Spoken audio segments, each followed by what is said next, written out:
Mic check 1. Mic check 2. The name is Law Nations. Let's go. One way or another, let's continue to grind to shine, baby.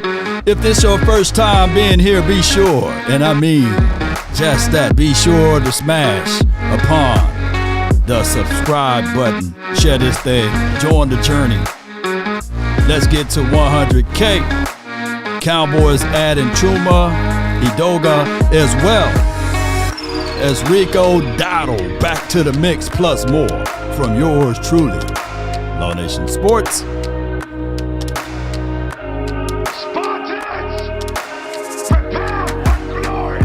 Come on, not really breaking news, but we're gonna classify it as breaking news. And if you don't like it, go tell your mama, baby. Are you not entertained?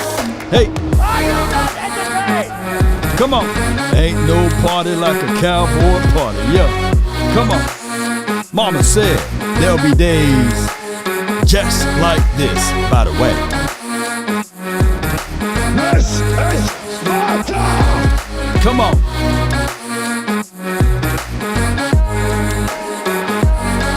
Is the room fill up?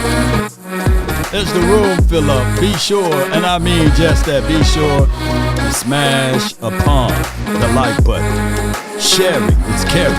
If you real, shout out to you. I'm real. The way I walk, the way I talk, I'm real. Come on.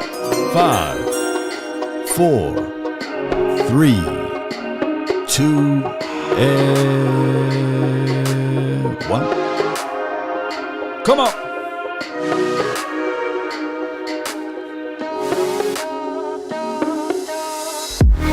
Good. Hey. What's good, y'all? How y'all feeling? I'm not finna talk about the money side of it, because when I jump too early, talk about the money, shoot, I be in dog trouble, baby. But let this be known that the Cowboys picked up Chuma, and he's a versatile offensive lineman. He was drafted in the 3rd round many a moons ago, I think 2019. Well, that's not that far away. By the Jets, and he was picked up by the Atlanta Falcons last season, and he can play inside at guard as well as tackle, right? So those are good things. You got you a versatile guy, and he put the clamps on my guy D-Law a couple of years ago. Who remember that, right? And I truly believe that the Cowboys are doing things that, shoot, in my over 40 years of existence, I haven't seen it. Have you guys seen the Cowboys moving around like this? Did you guys see that the Cowboys are literally looking at this team and saying to themselves, let's figure out where the hole's at and let's try to plug it, So those are things that I love that for the Cowboys to do. Shout out to you, C. Nick. Appreciate you for jumping in. Shout out to you, Nicole. Thank you. So, Real Talk Cowboy, I like that name, by the way, And these small little moves, like Rico, most of you guys, if you were following the Cowboys last offseason or last year, you would see that Rico, he was that explosive back. Rico was that dude until he got that hip all messed up. That dropped hip and some other injuries and things like that. Rico was on kickoff returns. He can run. He got good vision. He just can't stay healthy. But they probably brought in Ronald Jones, and it was like, we like Rico. Not Suave, but Dowdle. You know what I'm saying? So, Rico, don't sleep on that move. And if the Cowboys decide to just roll with what we got, as it relates to Tony Pollard, Malik Davis, and Rico, and draft somebody, then that's okay too, But it is what it is in this particular preview, But when we look at players like what they bringing in with Chuma, right? And this is him at tackle. Watch how he recover. Yeah, he got to get his feet back around. Law won, but he was able to recover. Squeeze back inside, buy the quarterback a little bit more time. He's 75 on the edge here again. And at tackle, got his hands right inside. Oh, D-Law is a technician with it, but regroup, got it back in there. You know what I'm saying? And, hey, he's isolated. He's away from the spot now. That's what it's about. And when you talking about a guy that's good with his hands and can swat down and move stuff out of the way, I'm not saying that he's world class. But what I'm saying is that this dude can get in the way. I like what he brings to the table. He can move stuff, buy some time for this guy, number 14, slide in there. We remember this game. We lost to this team in 2000 and I believe 19. We lost to him. But D-Law couldn't get home. Quarterback, surveying the field, got his hand down inside, swat. Yeah. D-Law won on that one a little bit. But it's the aspect of keeping him off, keeping him upright. Watch how he sit down on this one. I like this punch. It's effective. Bam, get out there. Get that ball. And this is him at guard. Guard for the Atlanta Falcons. Watch you get to the second level. Get to that second level. That's what you want. TP would have scored, right? So you got a guy that can play multiple spots. I like that, Cowboy Nation. We like seeing this, by the way. When we look at guard play or tackle play, I'm not looking at this as an isolated situation. I'm looking at it like, okay, can this dude at guard, because I think that's where they're going to put him at, when they put this guy inside, and they already accounting for if Tyron Smith not able to stand upright throughout the entire year, they're going to slide Tyler Smith back at left tackle. You're going to put Chuma right at left guard, and you're going to have Tyler Biadasz as your center. Hear me out. And on top of that, Zach Martin, office furniture. Hold up your hand. That's how many sacks he allowed in his entire career. Zach Martin, he's a Hall of Famer. Zach Martin, a Hall of Famer, right? And, of course, Terrence still is here, unless a team knock on the table and be like, hey, we want to give you a second-round draft pick. So we got $16 million. So I think that the Cowboys should go ahead, and these are just my opinions from here, go ahead and solidify Terrence Steele deal, ink it up or what have you, and then go ahead and start working the paperwork on Trayvon Diggs. Go ahead and start working, let me say this again, working the paperwork on Trayvon Diggs. Who's our backup center? I think Alex Lindstrom, he can play center. Matt Forniak, he can play center. I'm not worried about center spot.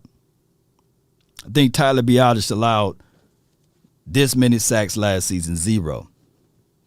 And only gave up 1 or 2 penalties. So I think Tyler Biadasz stepped up real good for us last season. Although, can you get better at that spot? Probably so.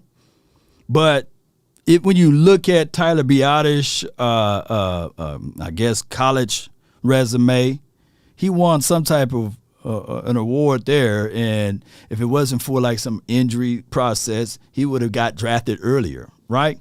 Tyler Biadasz, our only problem with Tyler Biadasz when he first got here, we saw some issues with strength. And that's why we were saying, hey, man, put Joe Looney in. We don't have time for the growing pains. But Biadasz turned the corner just like that. Is he the best of the best? No. But I do like the fact that he worked and he continued to grind, and he was thrown into the fire, by the way.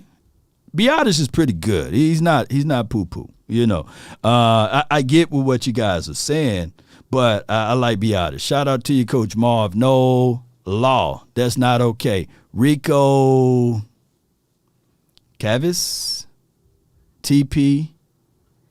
Oh, Rico. And then Davis, TP, and draft pick. And you know that, What you mean, Coach? Reformat it, and I'm gonna try to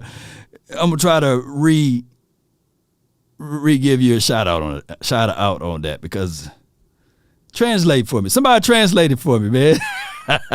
Coach, man, you got me yesterday too. Coach, you got me yesterday talking about Dante Fowler. We got signed yesterday for a 1-year deal. You got me yesterday. You catfished me. Tyler Biadasz is a top 12 center. Right. Army Mom, shout out to you. And shout out to Army Mom, always here.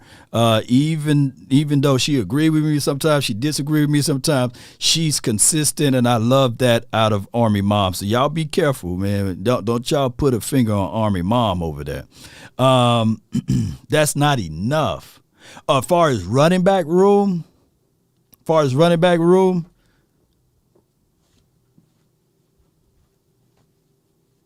because you got all lightning. I see what you said, Coach Marv. Well, the Cowboys, I think that they still going to draft the guy.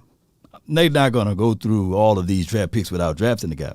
But I would be okay with what the guys that they have because they're going to figure it out. I truly leaning on Mike McCarthy now. You know, I trust Dan Quinn.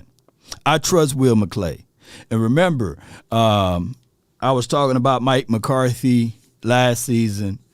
And I said, man, we would know everything about Mike this season. It was past last season. Well, I'm gonna roll it up into a big notion that I still trying to figure him out. Big idea. I'm still trying to figure him out.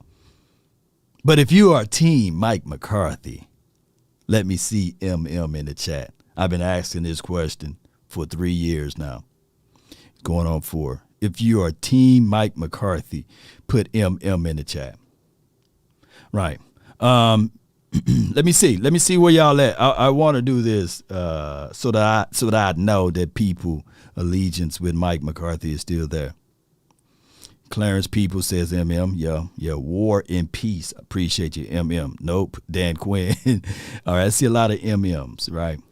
So this would be his full time to lay out his plan, lay out his action without outside influences from within, because I believe that Doug Nussmeier, and as well as Kellen Moore, not to throw any salt or shade at those boys, I just truly believe that the Dallas Cowboys was tainted with the philosophy of the offense last season, and multiple people were able to point those things out, even from guys with gold jackets, guys that was just pundits, critics, or what have you.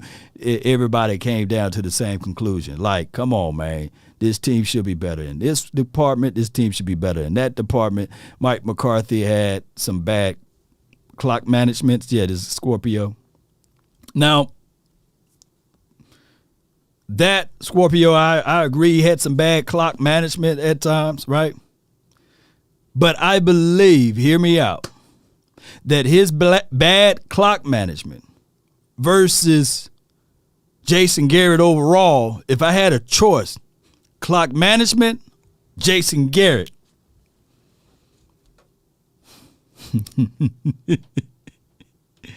Give me Mike McCarthy over Jason Garrett.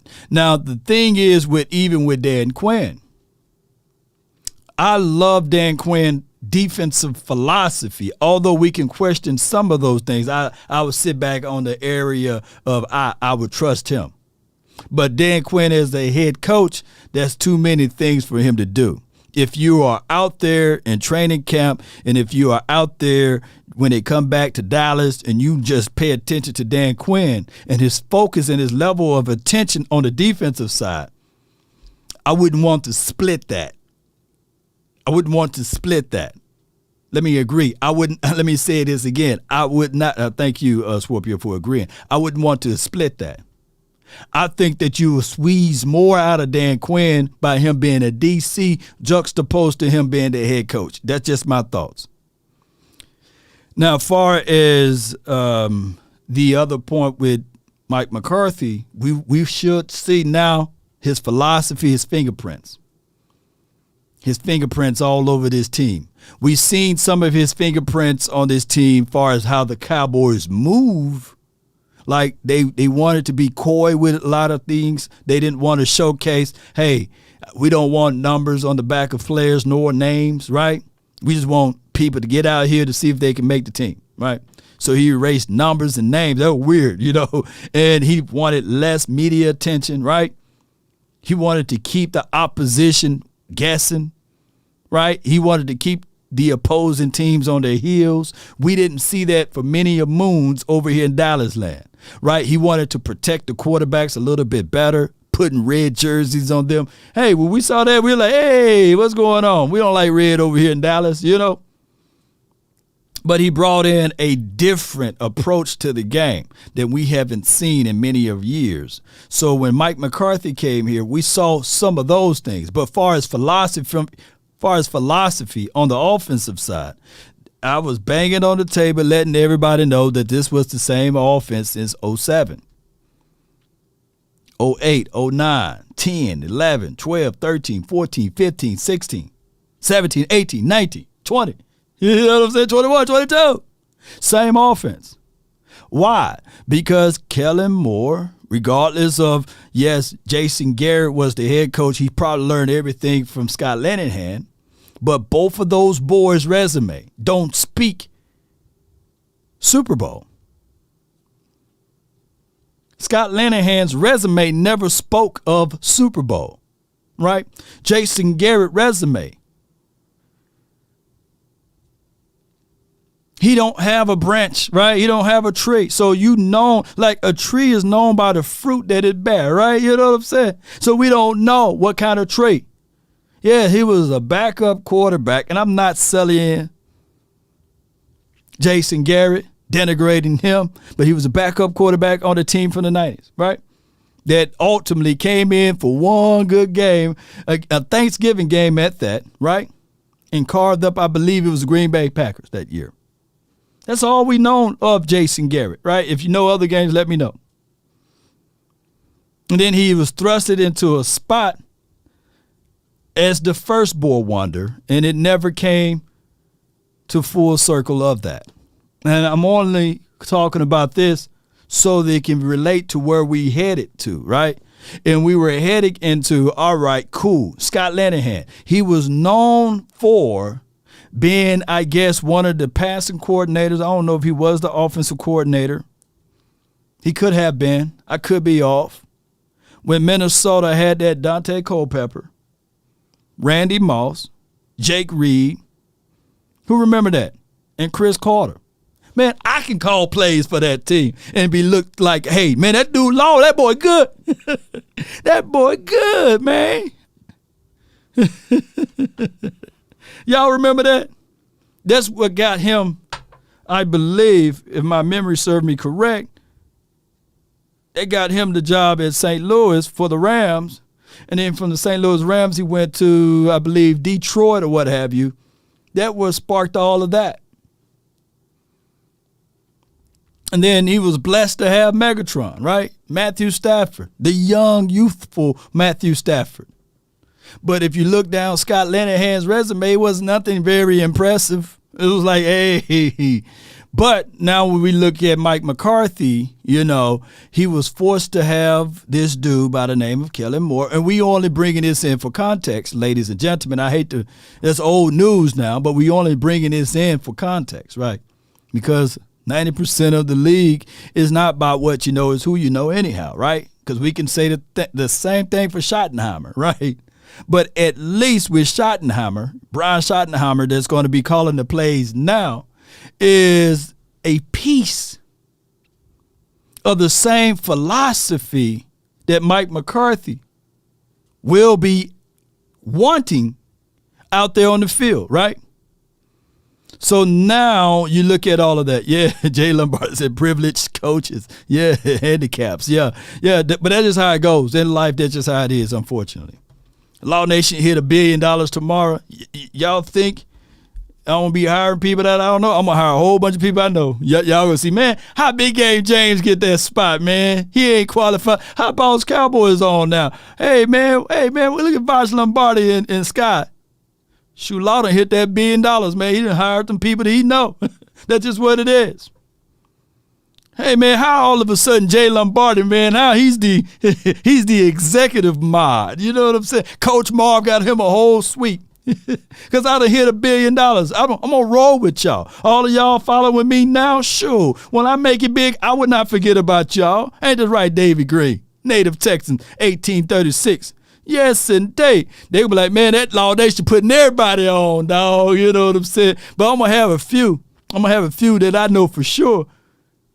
They've been rolling with me from day one. I'm going to have them in my back corner. Sadiq, well, y'all know, I'm going to put her to work. I'm like, hey, lady, you know I appreciate you. But I'm going to put you to work, but I'm going to keep that same energy. I don't want you to disappear. Ain't that right, Trey? You know, Trey going to be putting to work. Shoot. But that's just how it is. And that's how these billionaires think too, right? Like, you know, Christopher Jones, yeah, day one, yeah, DC for life, yeah. Everybody be like, man, law running his business like a mom and pops. Yeah, now want y'all sit down somewhere. Because these people got my back. They got my back from day one. Yes, indeed. There'll be some that's talking about, yeah, I've been rolling with you, and I check their stats or what have you. They let me know how long y'all been following me on YouTube too, by the way. I check their information out, and then I was like, nah. Hey, bro, come on now, dog. Nah, you haven't been following me. You know what I'm saying? Damn. I know, you know what I'm saying? The people that call ahead and all of that. Chuma can play any position. Yeah, let me go back to Chuma, though, right quick. Now, Chuma, I look at this move once again. Yes, indeed. As a spot that you don't have to worry about, even if you draft a guy, that you don't have to worry about rushing that person out on the field so quickly. You can literally bring that guy on slowly. Whoever we draft, newsflash, we will draft a tackle or guard in the earlier of the rounds. Just pay attention to how the Cowboys moving right now. They're setting up everything for BPA. I love it, but 9 times out of 10, if you guys follow the final word, if you guys follow what we've been saying and banging on the table, especially the offensive tackle series, just look it up on the final word and you will see, man, there's plenty of tackles and guards in this draft. And I asked the OC this question here. I said, what would be faster for the Cowboys to do? It is easier to take a tackle to convert them to guard versus taking a guard to convert them to tackle, right? So I eliminated a third of the guards that a lot of people had high on their draft board. But there are some tackles in this game of the draft season that you can't pass up on. You know, and you want that dog nasty, you want that mindset, you want somebody that can bring that to the table, and we got that. And the draft helps that tremendously. And the Cowboys are setting up something. They know how to take invisible cash, right? Stretch it out and convert it into tangible stuff, right? Man, I said, man, if y'all want to shame me for that Brandon Cooks deal, if you guys want to shank me with the butter knife, Shame. then you can do that, right? If you guys really want to do that, if y'all want to say, hey, Lord, you was wrong.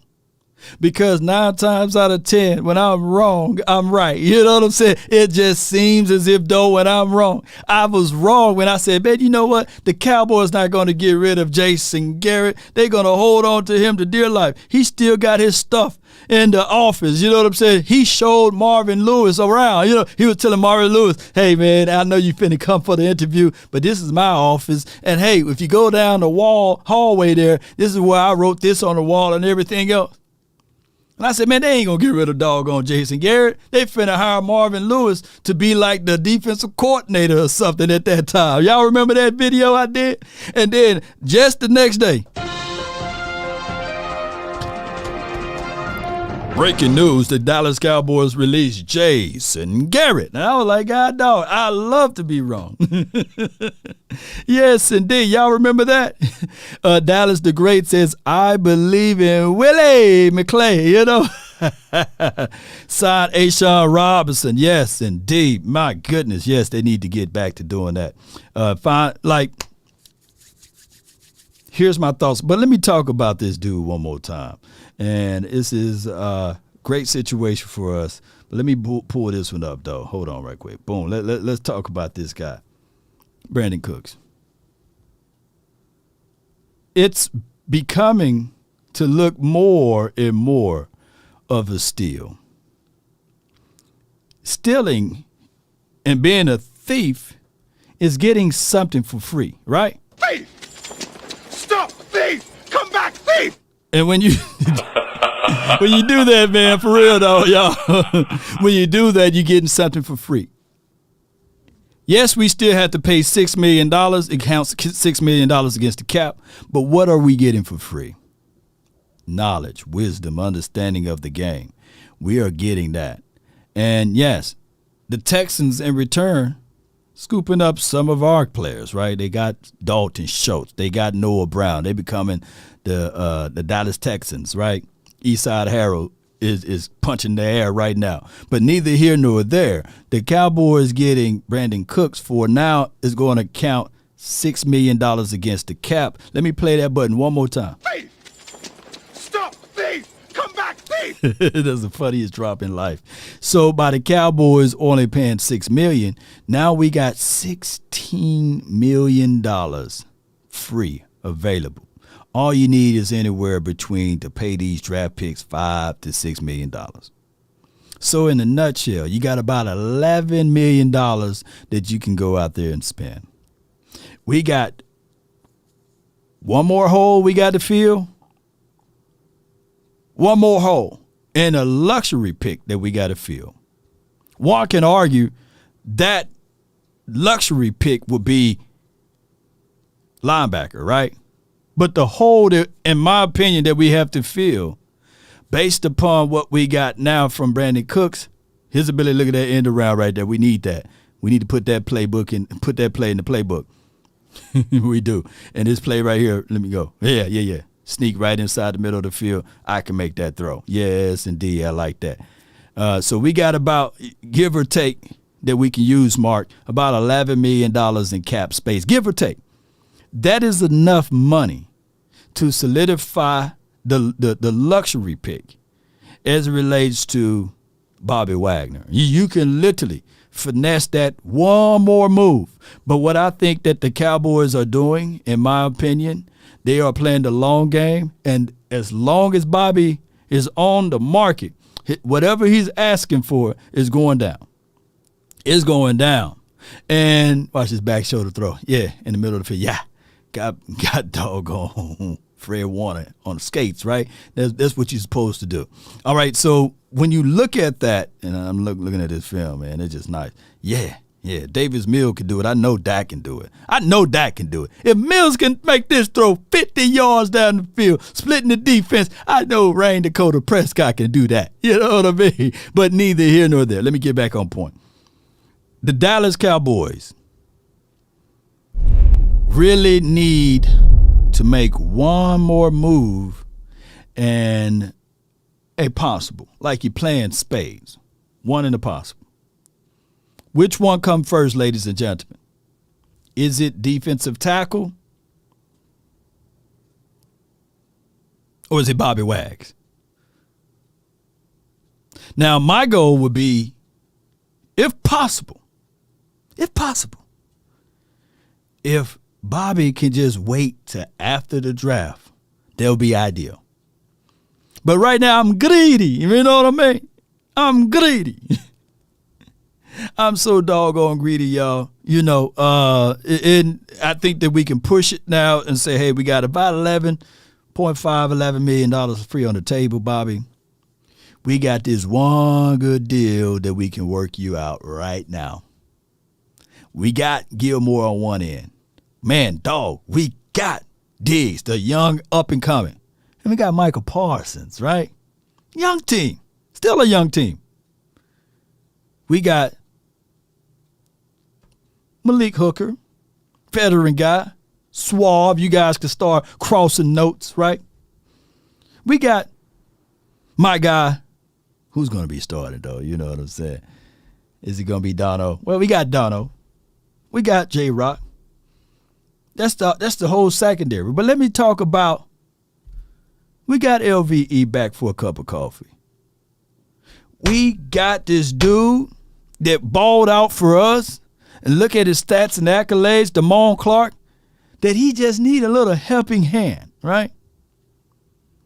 But we trying to get back to the LOB, how y'all was doing that thing. We trying to make him, Bruce Irv type of thing, you know what I mean? We trying to get this thing on and popping. Let's go get this championship, man. Come on, bro. Let's sign for $6 million right now. Let's sign for $6 million, right? Let's do that. And we get some more money. We get some more money after June 1st, too. Ooh, don't we do, Sean? Yeah. They can re-up that stuff, yeah. But a defensive tackle, Ashawn Robinson, who else out there? Who else out there? Let me name me all of the defense. Wormley, I think somebody's like that out there. But in the Cowboys world, shoot. We got Isaac Alarcon, you know what I'm saying? We got the Mexican hero over here, Warrior, Big Mexico. We going to put that big boy down inside. 6'7", 320, But can we get an Ashawn? I think we can. Those boys' price is doing this.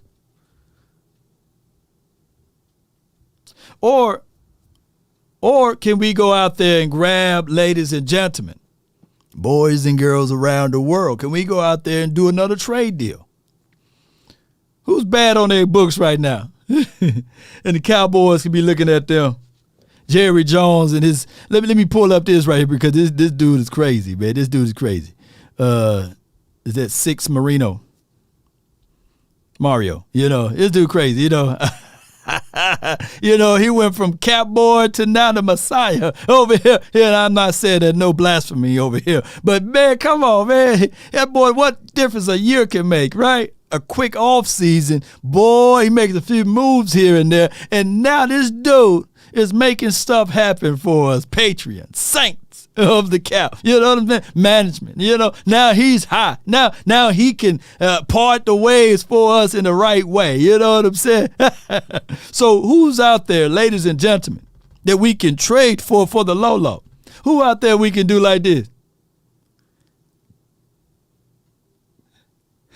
Hey, you ever did like this? You see her over there, you say, you saying the drink. Hey, you got 2 drinks from the gentleman over there in the corner. Who's the gentleman? Who did that? Catboy strikes back.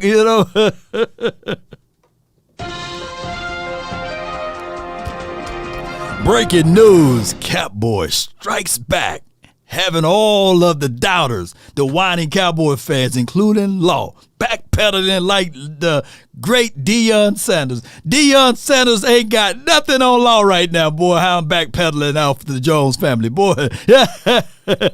Right now, who you can trade for the low, and then you can send 2 drinks over there to the lady in the corner over there in the red and blue dress. You know what I'm saying? 2 drinks over there for those 2. Who's paying for the drinks? That dude over there. Yes, indeed. DeForest Buckner. Yeah, I do like him, man. Oh, my goodness, man. Yes, indeed. Yes, indeed. Jerry Nonsense Jones and Stephen Catboy Jones. Oh, my goodness. Would be a good comic book title. Yes, indeed.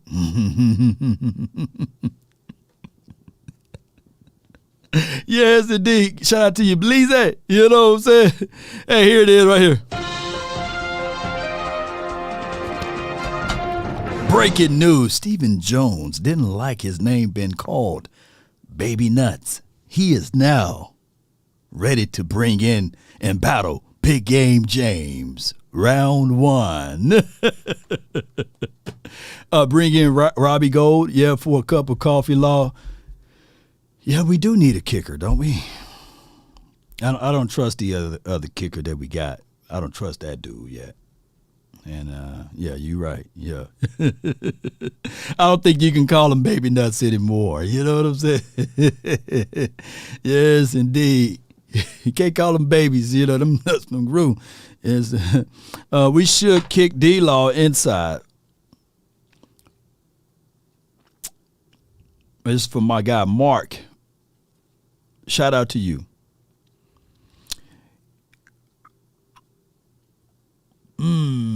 Robbie Gold is old, though. I don't want to. Look, I want to use D-Law as, man, let me tell y'all this before I pull up Robbie Gold stuff. I look at D-Law as an essential worker. Y'all remember when the pandemic was going on, you know, and those essential workers still had to go to jobs, still had to go out there and work or what have you, because they were such a valuable asset, you know, to the world or what have you, to keep things in tip-top shape. And when I look at D-Law, regardless of his sack totals or what have you, you got to look at him as an essential worker for this defensive front. When you start to think about these things as it relates to how that brother set the edge, I don't think no one set the edge better. I was looking back at the Chicago game, the Detroit Lions game. Teams may have ran on us, but it wasn't on number 90 by the order of law. You couldn't run on that side. And even now, I take that back. On the Chicago game, he was too busy trying to get to the quarterback, and he was over pursuing, so I take that back on the Chicago game. But the doggone Detroit Lions game, my goodness. The way he punched that dude, and didn't he fumble the ball? Didn't he lead the league in touchdowns? Normally, when you inside the 5 or something like that, that dude scoring touchdowns. But not on law. He ran through there. Y'all. And he got popped. He was like, man, which way? Who hit me, man? He was literally, when he got hit, damn, he dropped that ball. You know, shout out to Parsons for stopping him right at the 1. And who remember that game? Y'all was shanking me with the butter knife that game. Because I was like, let him score, man. I was pissed off. I mean, I was mad, excuse my French, at that part. You know what I'm saying? I was mad when he got all the way down to the 1. You know what I'm saying? Excuse your ears, little kids that's watching. I know some kids watching. But he got all the way to the 1, and I was mad. I was like, go on, let him score, you know? And y'all like, Law, see, I told you never. You the one say play through the echoes of the whistle. But that next play. Damn!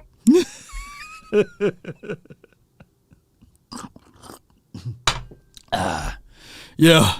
Whoa. Yeah. So yeah. But let me look up Robbie Gold, man. Let me look up Robbie, man. Let me look up what he did last season. PFF.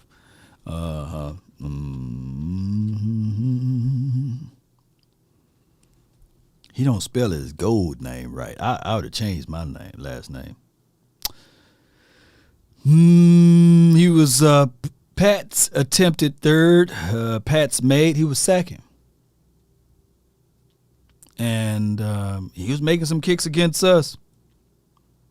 If he's out there for the free. I don't care how old he is. You know what I'm saying? I saw Terry and all of those other boys making kicks left and right. All the way to the Super Bowl. You know what I'm saying, y'all? So I wouldn't be mad at that. Yo.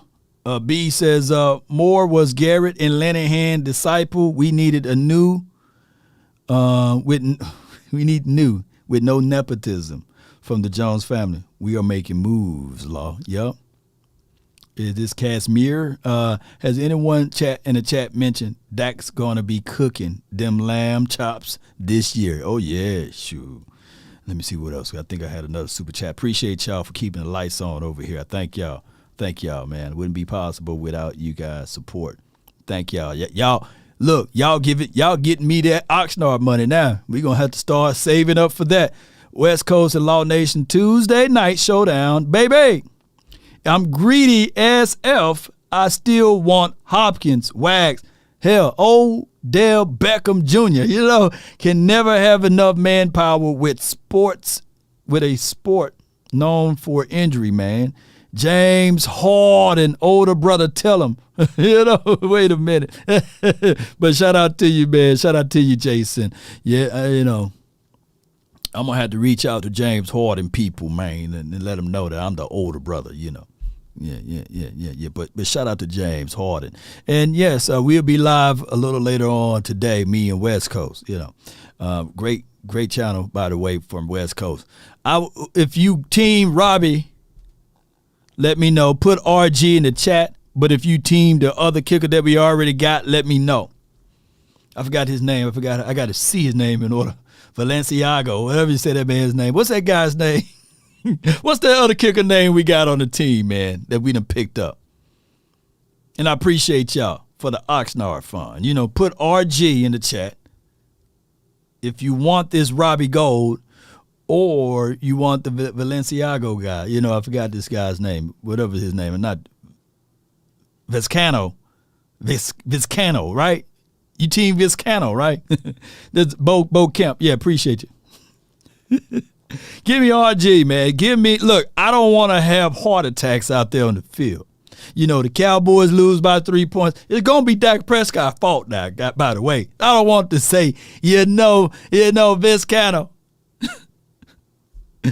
for the 35-yard kick is incomplete. Oh, man, it's Dak Prescott's fault, y'all. I'm trying to get those things away from Dak Prescott. You know what I'm saying? Oh, my goodness, man. Let's go. Appreciate y'all so much for tuning in. All right, who we got over here?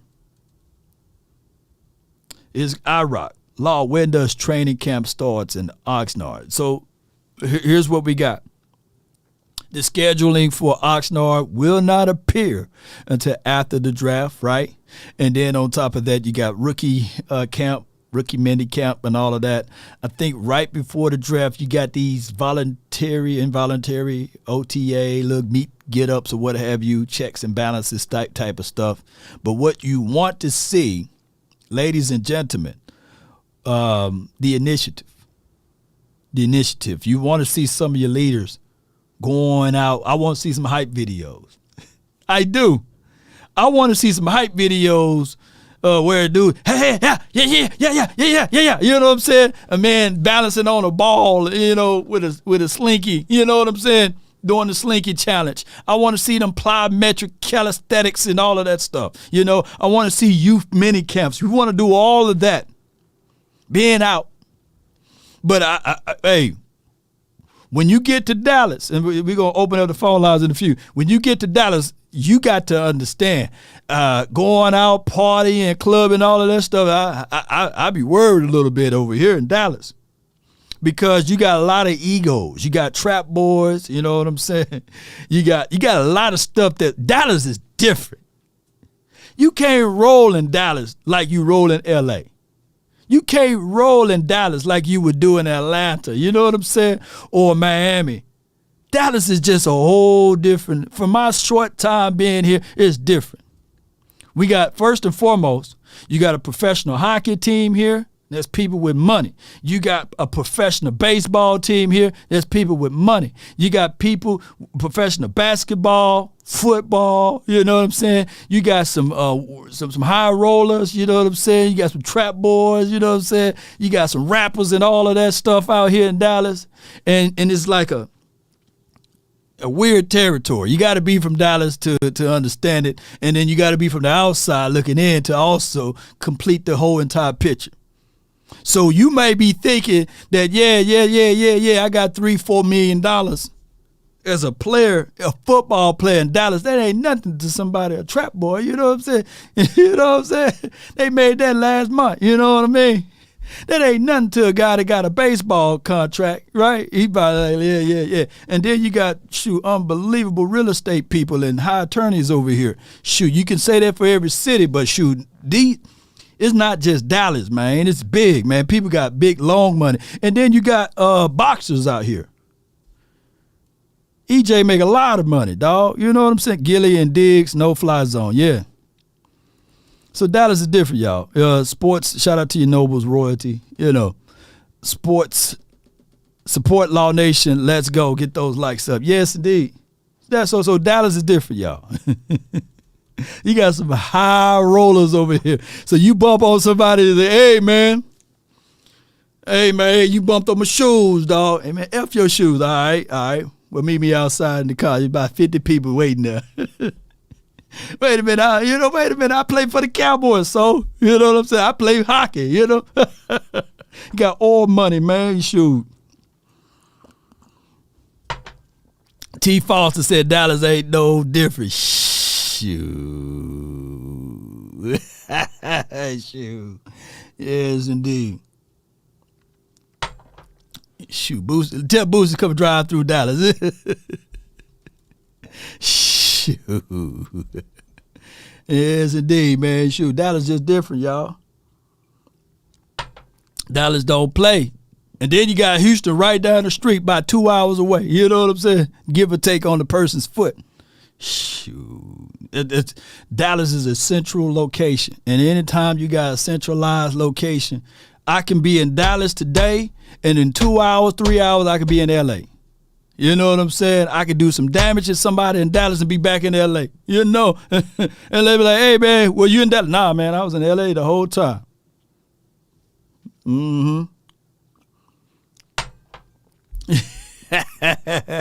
So that old thing, I caught a plane out to Cleveland late last evening. You know, that ain't real, though. But neither here nor there, man. Back to football. I forgot about the soccer team, too. So you got a lot of people with money, and they can reach out and touch you real quickly. And I ain't talking about somebody's hand. All right? So regardless of that, I'm just telling you, some of these people be rolling high in the wrong neighborhood. And then there's another line in Dallas that people don't know about, that you don't belong. You know what I'm saying? When you got that, you know, the red eye stuff going on at you. You know what I'm saying? If you think I'm lying, shoot, ask that kid, DeMonte KZ.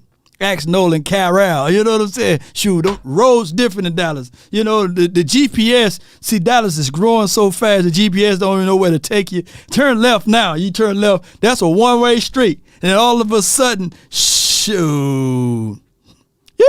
FBI, open Hey, up! wait a minute. I'm just driving, man. What happened to that dude, man? I thought he was good.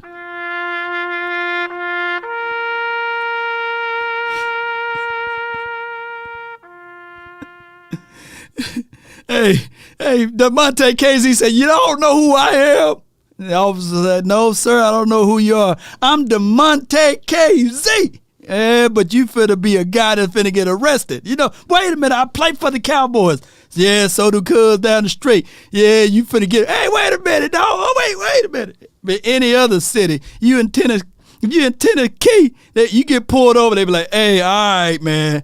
You who? All right, well, hey, we gonna escort you back home. Good luck on the game this weekend, though. Yes, indeed. Wait a minute. Dallas be like, you gonna do this to me?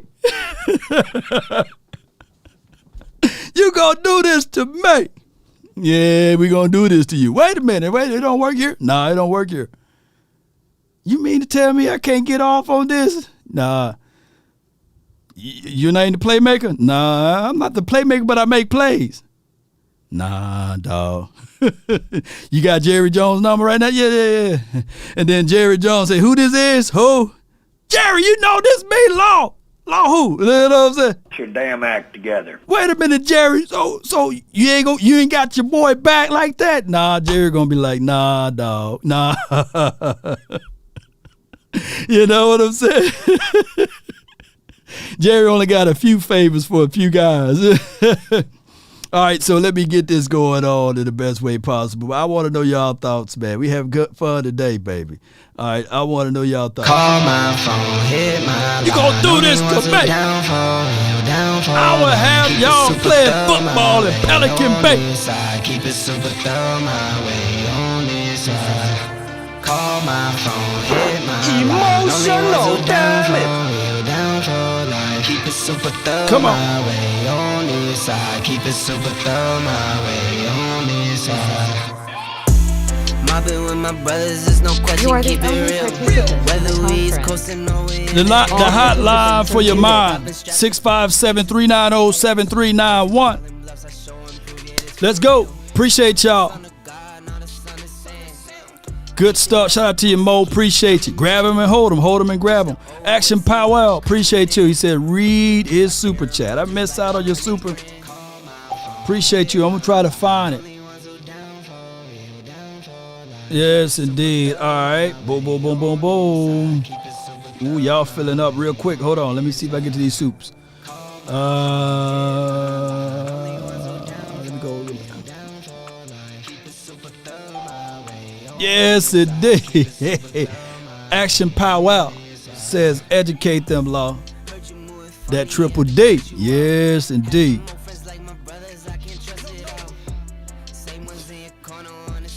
Y'all know how it go. Ball. Down to fall with me, baby. Got another super chat. Law, I need you to ask Boss on TFW. Does he still believe Noah Brown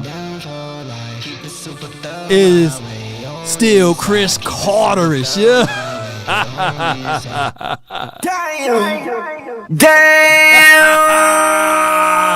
Yes, indeed, baby. 100 grand with the plan, man. What's on your heart, man? Hey, listen, man, the way you talking about Dallas, imagine where I'm at. This is the number one, baby. This is number one. This is numero uno over here. So you already know. They wait for a player to switch up their nigga. Front page news, everything. I don't care. You could be the come on, yeah, dog. But see, all of me, everything comes through here. Everything. New Jersey. So we talking about New Jersey, right? You know what I'm saying? Yeah. New Jersey, New York. But see, New York, everything comes here's through the here, thing. Here's the thing on the East Coast. See, you know when you in the wrong spot at the wrong place. You know what I'm saying? Yeah. But in Dallas, you fool around and drive and you get lost and you sitting there like, man, wait a minute. Wait a minute. What city I'm in, dog? Oh no, you can't ask for directions over here. Yeah, you fool around, you fool around, drive and get lost. Oh, I'm in Oak Cliff. All of a sudden, shoot, things could happen a little bit different. But see where you at least you know you don't supposed, you know good and well you ain't supposed to be down there. You know what I'm saying? You know, you fool around and be in Dallas, you get off on the wrong exit. You get a few partners right there looking at it like, yeah. That's all they doing is like, yeah. Mm-hmm. I mean, if you're not from here, you don't know. You know what I mean? And the way that listen, the way it could be gentrified one day and not the next, and you don't know. Yeah, oh yeah, true that too. Yes, indeed, man. Oh, man, but I'm gonna tell y'all, man, if Law get up out of there, you know, the coward tells the story how the brave man died. You know what I'm saying? Hey, what happened to 100 Law? Yeah, man, you know, he tried to fight. I fought him off. You know what I'm saying? I was able to free myself, but man, I don't know what happened to 100 grand. He died a good death, man. Yes, indeed. What you got for the show, man? I haven't changed, bro. Listen, man. Everybody crying over Dalton Schultz, man. I don't understand it. When just last year, y'all was crying that we saw that he got that tag for $10 million. Y'all was crying about that. Yeah. About we shouldn't have did it. Now y'all crying that he left. Oh, he was great. Oh, all these touchdowns we missing out on. Come on, man. Y'all hypocrites over here, man. What's going on? Let me say this though, 100 grand. Let me say this though.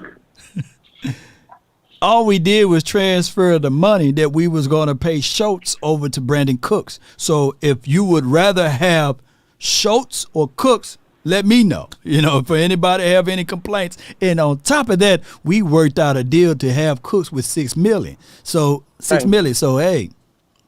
He hooked us up with that. Yeah, that boy, he hooked us up, man. Do you know he like, listen, I got money, dog. I'm trying to get this ring. He's trying to get that coin. Money. Yeah. You know what I'm saying? And like, come on, all these tight ends in this draft, we can get better there. Yeah. We can get better there. Schultz was like Schultz was like Witten, man. You don't think so? No. I think it's disrespectful to Jason Witten to put Schultz in that category because I'm talking about. Are we talking about the early Witten? Schultz is like the mid Witten. You know, like when he got old. That's you know. That's what I'm talking about. I'm not talking about the accomplishments. Okay. I'm talking about he catch the ball and he ain't getting us no yak yards. He ain't getting us none of that. You know what I mean? Some people share with name. I said to myself, that's disrespectful to call people out on Law's platform. So I'm not going to say his name, but you work with him today. But I'm not going to say his name. Wait a minute. You know what I'm saying? No. We embrace the debate. But so if what is my guy saying? What is my guy saying? Now break it down to me. What he said? What he said so we can bring it up. Man, y'all got rid of 20 touchdowns. Y'all should be ashamed. Y'all don't know football. We should have kept this guy. Where we gonna get 20 touchdowns from? Are you serious? Or Dallas is depending on these two rookies? What do you mean, bro? And if y'all disagree with me, you are wrong because I talk on YouTube, so I'm right.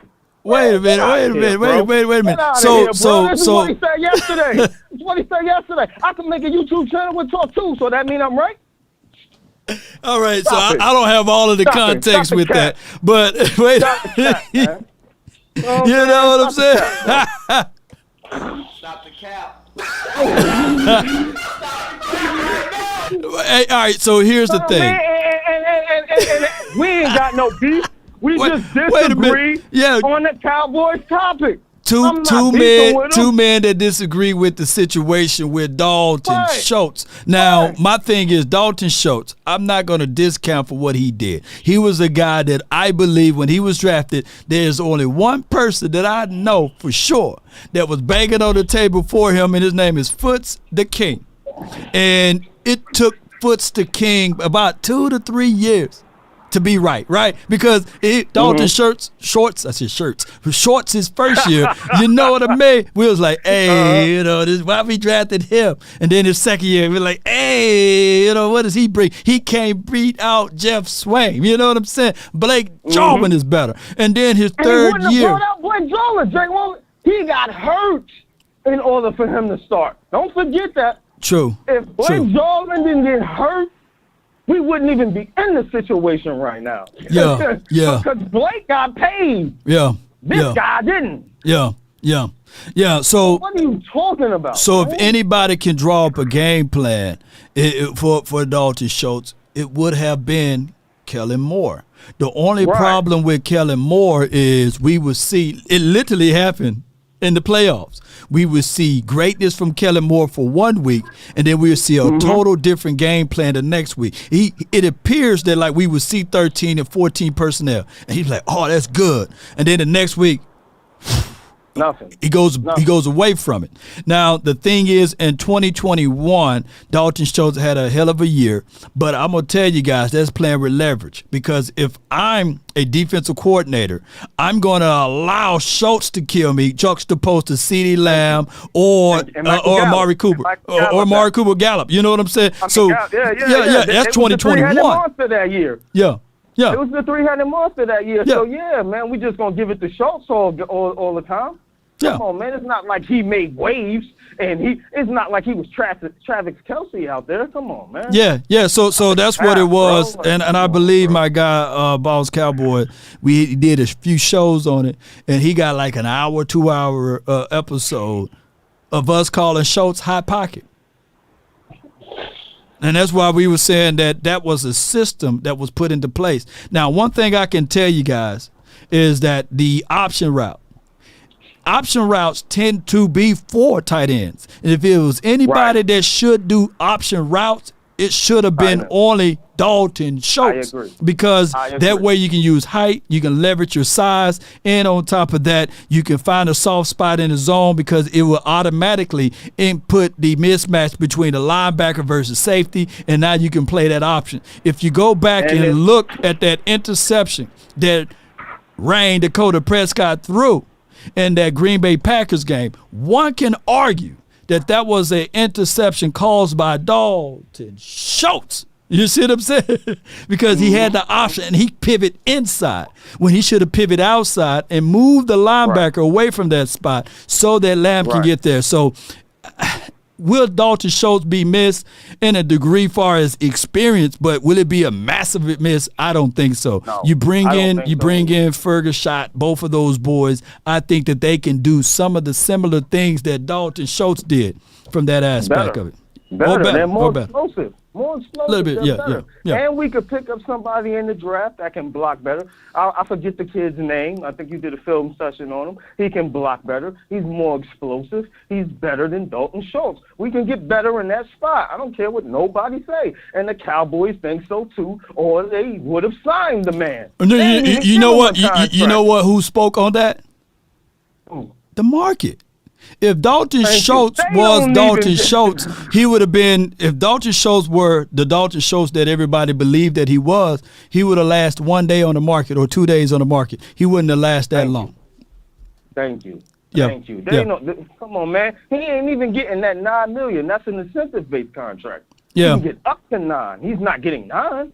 Come on, man. What that tell you? It was the system. He ain't got, and remember, Dak Prescott makes guys better.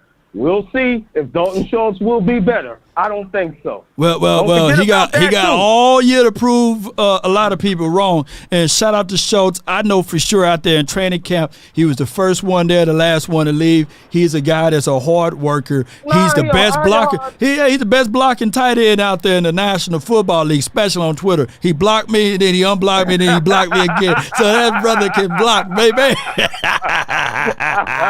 Yes, indeed. Appreciate you, 100 grand. Appreciate you, man. Shout out to you, man.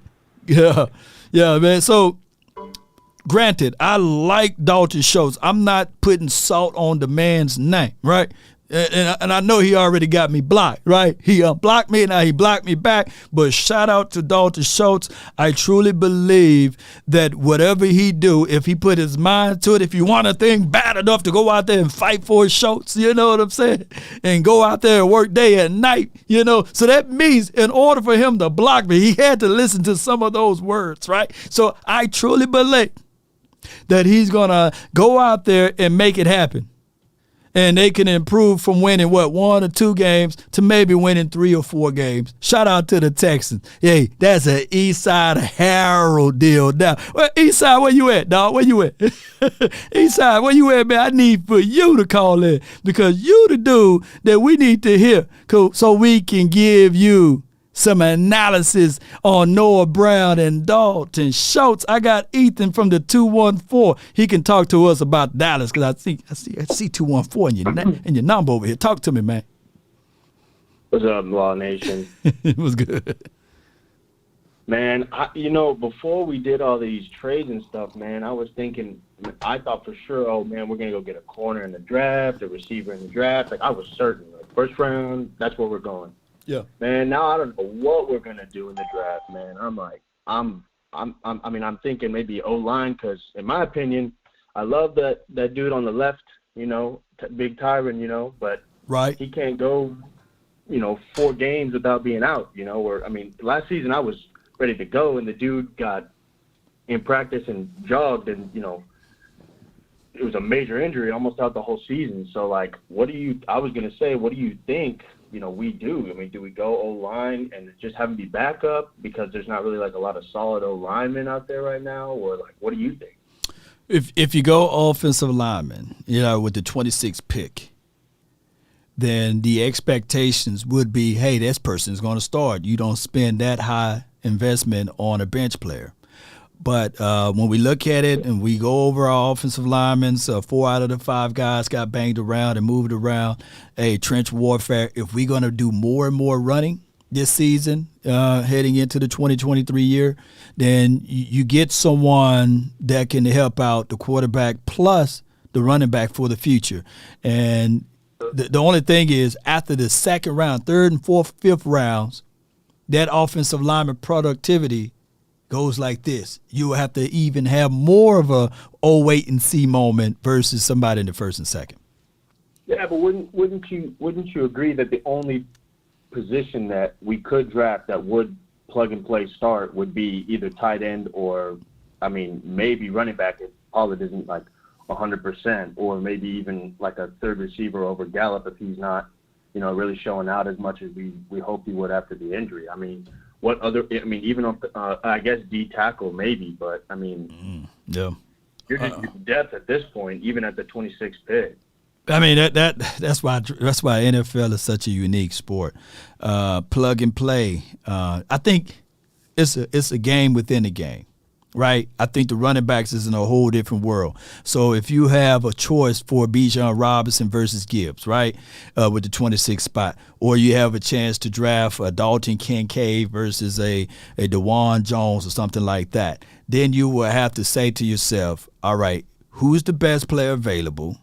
Where do I see my team going at for the 2023 season? And how do we elevate this? Now,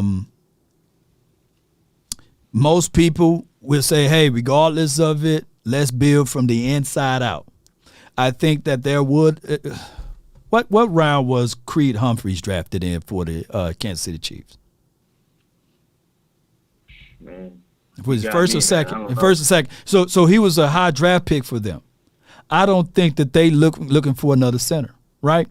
I think that if you go and you just go ahead and just take your lumps, it may not be the sexy pick, but you go in the first or the second round, get your offensive lineman, you won't have to revisit that spot. Now, Bijan Robinson, if you get him, you have to have the expectations that running backs last for anywhere between 3 to 5 years.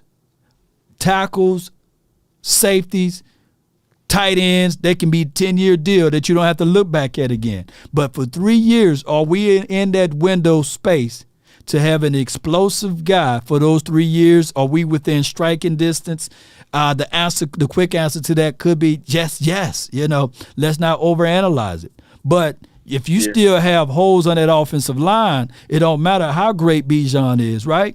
If you still having issues with the quarterback staying upright, it don't matter how great he is. Yes, he can do that at UT, but this ain't UT. This ain't the Texan Longhorns anymore, fam. Then you ain't gonna be able to just hook them down. You gonna have to go up against some dogs. Everybody's gonna be top tier. Go ahead. That's why I'm saying. I hate to say it because I love what he does for the team, but I mean Tyron, if he's going to be down, if he's going to get hurt like he has been these last few games, you might as well go get somebody who can learn under get some knowledge from him, or get even if Tyron's in the first half or whatever, most of it, he could come in and be good, even if because I know that people talk about that Osiris guy from, I think, Florida. Torrance, that he's just kind of raw, real raw. He doesn't have like all the technique. But I mean, who else to learn from, than one of the best in the league right now. So I mean, I understand what what you're saying and everything. I mean, if we got tight end, that'd be good too. But I'm a big O-line guy. So, O-line, okay. So I feel like if we stack that and you get a good, I mean, look what the Eagles did with their O-line last season, they had random guys running, all over the field from the backfield, and Hurts had all the time in the world, and, having a good O-line, that's everything, like you said. And so I feel like we should go get O-line because, I mean, like backups is what we're basically getting outside of, maybe tight end or, a bigger running back, to replace Zeke or something. So, man, I don't know, man. So, I mean, you said you love offensive linemen, so the offensive lineman helps 2 to 3 spots on the field. Your running back may help 1 to a possible 2. So if you look at offensive linemen, if you hit on that offensive lineman, you got him for 10 years. You hit on the running back, you got him for 4 years, max 4 to 5 years. And then if you really, really hit on that running back, he's going to be like, hey, in his 3rd year, hey, it's time to re-me up. You know what I'm saying? So it is it's a difficult, good problem to have if you are the Dallas Cowboys, believe it or not. Yeah. For sure. Anything else you got on this, Ethan? Man, I mean, I think that's it. Other than, did you see that? I don't know if y'all talked about that David Carr video where they broke down the play calling and everything. Ooh, I did. About that? When I saw it, I was like, it makes sense that that we can see something, and we say it, and it goes to deaf ears. Well, and when somebody else say it, and then they make justifications around it, like my guy Kurt Warner, and then you see David Carr from a different perspective, then you sit there and say, hey, not everybody's lying, right? So now we know for sure that Kellen Moore's offensive philosophy and strategy was flawed from the beginning. Yeah, and like somebody else said, I think the last guy said earlier, or I heard somebody talk, or you were talking about it, is just getting something new. We had the same, pedigree down through the whole thing. One guy, Kellen from Garrett era and all that, just like Jerry Jones guys. Now we got something new, and I feel like we'll be solid. So not just a different paint job on the same car, just something new, a different car, something different, So, I mean, that's all I got, man. I appreciate you. No doubt, man. Appreciate you for calling in, Ethan. Great call from him, man, from the 214. Carr broke down the philosophy of how the Cowboys worked. And let me see if I'm going to see if I can download it, man. Hold on right quick, y'all. I'm going to see if I can download it right quick. And then we're going to see if we can upload it. Hold on. We're going to see if we can upload it. Boom. Boom, upload. It's gonna be a minute, and and that way we be all on the same page, because some people didn't get a chance to hear what he had to say. David Carr, what have you, on the Cowboys. Let me see if y'all bear with me, baby. I think I can finagle it right here. Hold on. If I can finagle it right here, we're going to finagle. Let's see. This isn't... All right, so y'all can hear that. Okay, great. I'll just put it up to my cloud. All right, we're going to go... For those who on the phone, just hold on to your horses right quick. And what I'm going to do is I'm going to play this, and I'll share it at the end.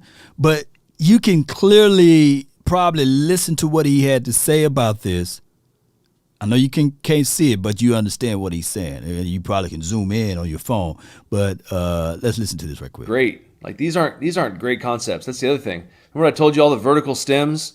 I mean, look at this. This is straight up the field hook, straight up the field hook, straight up the field, straight up the field. He never even runs a route here. Right, and then Zeke is the only guy who can actually get the ball on this last ditch effort to get some yards on third down. This is 3rd and 5, and the problem I have with the Cowboys a lot of times is all these guys are at the sticks. How easy is that to cover? Easy, you already saw Fred Warner get a pick off of one. You're going to see something later where these guys are just sitting there. I mean, this is on the Cowboys coaching staff. This isn't necessarily on Dak. There's no answers here. This go route's getting run off. He's out of there. Maybe you can say if he looks over here, he might be able to throw that, but he's going to jump it. Yep. Right? All these routes are right at the sticks. And if I know this watching the Cowboys, you know DeMeco Ryans and Fred Warner and these defenders, they know this, right? But there's just nowhere to throw the football. That was screwed up from the beginning. Yeah, you just can't run that. All right, here's another scenario. Like I said, this isn't all on Dak, right? But a lot of it can be attributed to him, but there's more to blame. There's more to push around.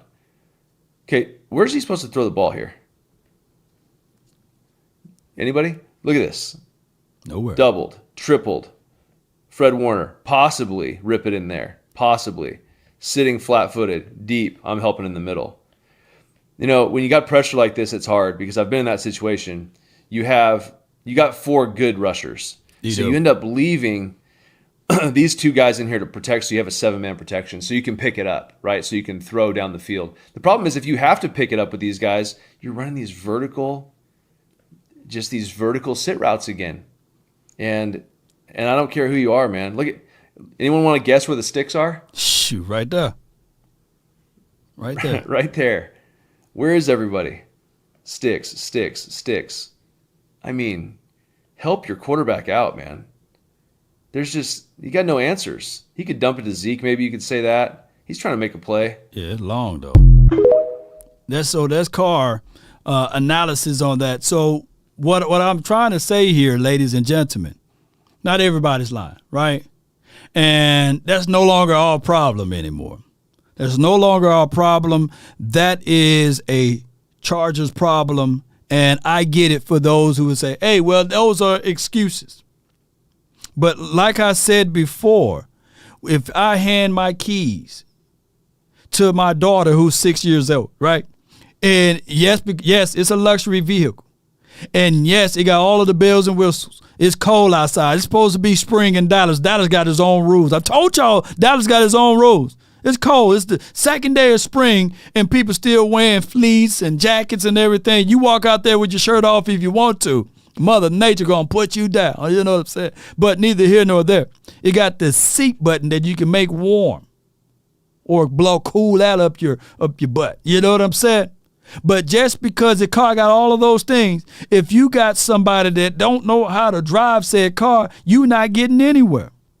I can literally go get one of you guys that's watching right now a nice car that's a stick shift. And if you never drove a stick shift before, you be sitting there saying, hey, man, I can't pull it up the hill. Why you don't know how? I thought you said you know how to drive. I know how to drive, but I only know how to drive an automatic. And that is Kellen Moore. He know how to drive, but he don't know how to drive a stick shift. He can't get it up the hill. So that's just what it is. Unfortunately, but somebody got to be to blame. And at the end of the day, the quarterback should know better, right? You know what I'm saying? So that's just a good observation from Ethan for bringing that up. I got my guy, JV from the 901. You're live, Chief. Talk to me. Law Nation, how you doing? Yes, indeed, man. Doing great, man. Holla at me, man. Yeah, I was just calling. I was surprised that nobody called in to blame Dak Prescott for whatever issue going on today. But these moves that's going on now with these Dallas Cowboys these Dallas Cowboys, I'm really gonna say this. I wouldn't doubt if they traded up in the draft, because things just seem a little bit, just peculiar or different, I could say. Okay. Don't you think? So when you say trade up, are you talking about first round, second round, third? Which one? Yeah, first round. Trade up in the first round. Hey, here's my thoughts on this, JV. If you know what you want, go get it. If you know what you want, you know what I'm saying? So go get it. Don't sit on your hands. Go get it. If it's the quarterback that you see you want to develop, go get it. If it's the running back, go get it. If it's the person that you truly believe that you did your research and your analysis on, if it's the defensive tackle, the DB that you think that can give you that extra edge, then go get it. And when you said that, the evil maniacal cartoonist character rubbing his hands that popped up in my head, that Jerry Jones. Yeah. He gonna make some moves up, and I believe it just seemed like they would actually try to move up in the draft. But so I just wanted to call in and just say, hey, how you doing and things, and how about them Cowboys? And so I mean, I'm loving these moves right here, right now. Man, you can't hate them, man. Appreciate you for calling in, JV. Always, thank you. No doubt, man. Hey, if you want it, go get it. If you want it, go get it. Jerry, there's no realism that he's going to be 85, 90, 100, And if he see that they are within range of a player that they want, then go get it. You got, if that means trusting too. When somebody go for it on 4th and 1, there's 2 lines of trust. 2 lines, baby. Meaning that they trust their offensive line to get that 1 yard, or they ultimately trust their defense to stop them from scoring. That's ultimate trust on your team. No matter where they at on the field. I trust my defense if I can't get this 1 yard or an inch that my defense going to bail me out. And I trust this offensive line. But in order for you to get to that levels of trust, you got to get it out now. You got to get it out during the off season. You got to build that up during the off season. You got to build that up during the off season. Let me say it again. You got to build it up during the off season. It's reported that when you say things 3 times, you will remember it. You know, it becomes permeated in the mind. It's actually 21. But when I say it 3 times, baby, you build in trust. It takes 1,000 years to build trust, 1 second to lose it, though.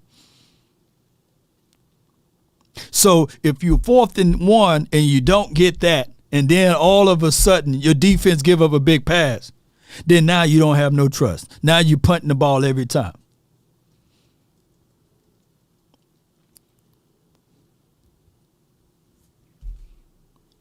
Rolo says Bijan is rookie Zeke. If so, then he won't be there at 26.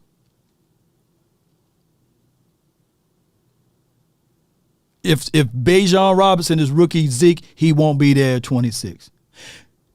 If the Cowboys didn't draft Ezekiel Elliott, would he fail to the 26? Regardless of what year it was. Do y'all see, like I get what a lot of people are thinking about Ezekiel Elliott because they're looking at the shell of what he did these last 2 seasons.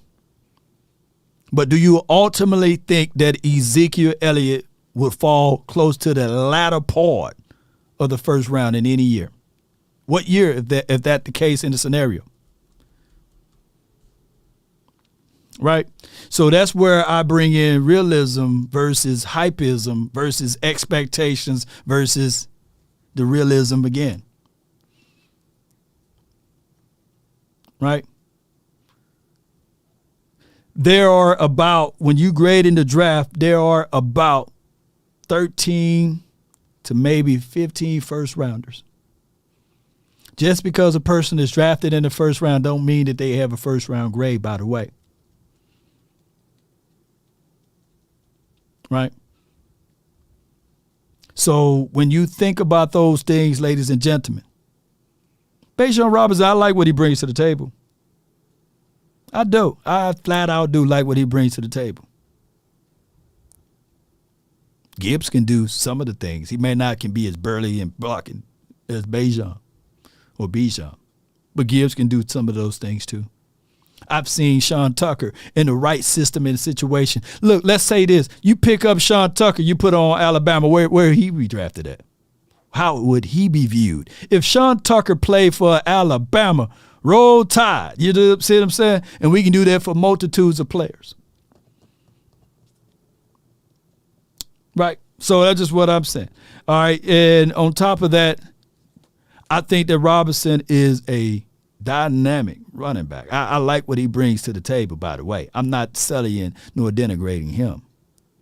All right. I got my guy, Montana 614. You're live, Chief. Talk to me. Going down, Ron. Nothing to it, Chief. What you got? What? All I'm gonna say is this, man. I hear everybody keep talking about that Texas stuff, but let me tell y'all something about the Midwest, bro.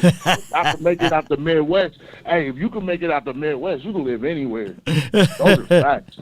Those are facts. You know what I mean? Like, you got to worry about a shootout if the cops pull you over. It ain't no arresting. And you got to worry about who won't pull first. Man, it's too cold up there to be worried about it. us Southern folks, man. Yes, and us Southern folks gonna say where it's warm. It be cold, but sometimes, man, like y'all don't realize, like the Midwest, bro, we can have a 80 degree weather in February. That's how I get up here. So yeah, I know. know. What I mean? Like, I know. That's why I be trying to tell people like about the SEC. Like, boy, they will never come up here and play. Hey man, so you think that SEC football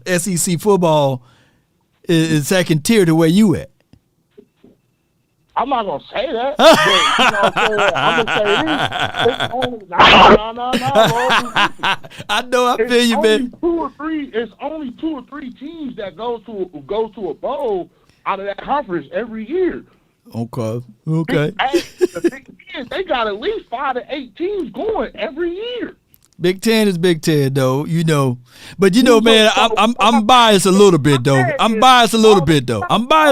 All that talk. Bring that SEC stuff up there. They never schedule no Big Ten team in October or November. They always want to play them win in August because they scared. Oh! They can't handle the show. I'm serious. I played against people from down south. They do not like coming up here. Oh, Willie T in the chat, man. He said, man, well, Big Ten, dog, is SEC stepchild, baby. How? When they're tied for the most championships, those are the only two conferences with the most championships. Okay. And the Big Ten has way more Hall of Famers.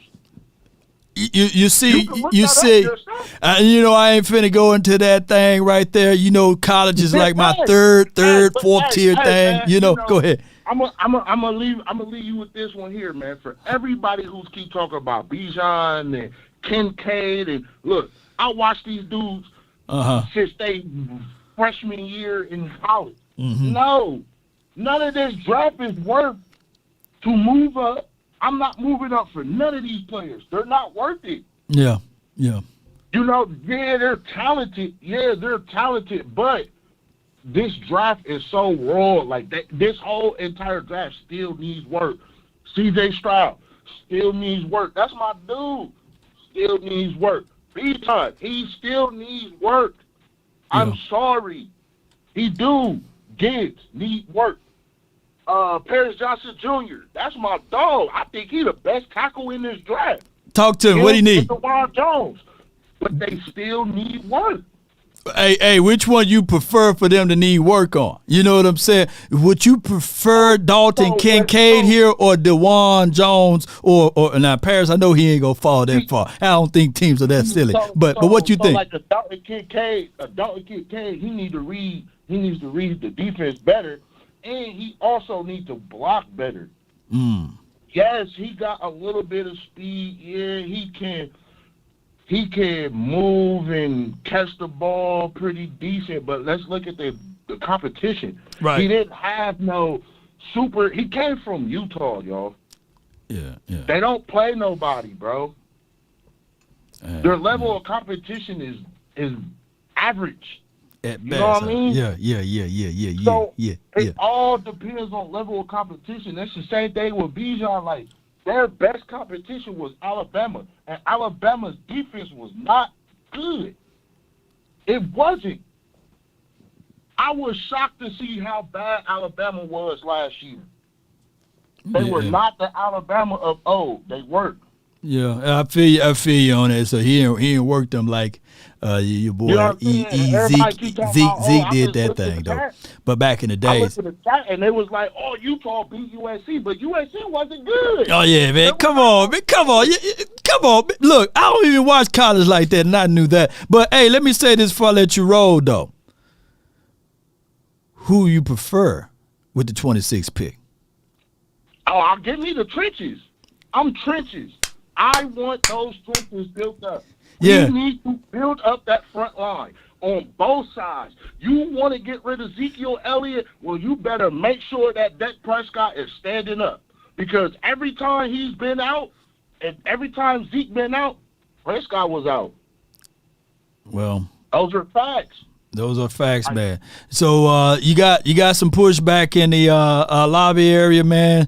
They're gonna beat you up a little bit. So hey, hold your ground, man, because you know USC and Gabe, all of those boys that they got over there, and of course they said, hey, Utah won Pac-12 and all of that stuff. But I'm not saying nothing. Hey, not saying nothing at all. Hey, you know me, I'm all about trench warfare here, though. You know what I'm saying? So I like the fact that we shored up everything. Man. I love the fact if the Cowboys were able to get Jackson Smith and Jigba and all of those boys. But hey, now we got these weapons over here on offense. Man, let's go get some boys that we can put on that offensive line, right? Or a defensive line. But I appreciate you for calling in, fam. Yes, sir. Yeah, that's a good call. Cowboys, man. Build that line up, man. Build the line up, man. Give Parsons some help.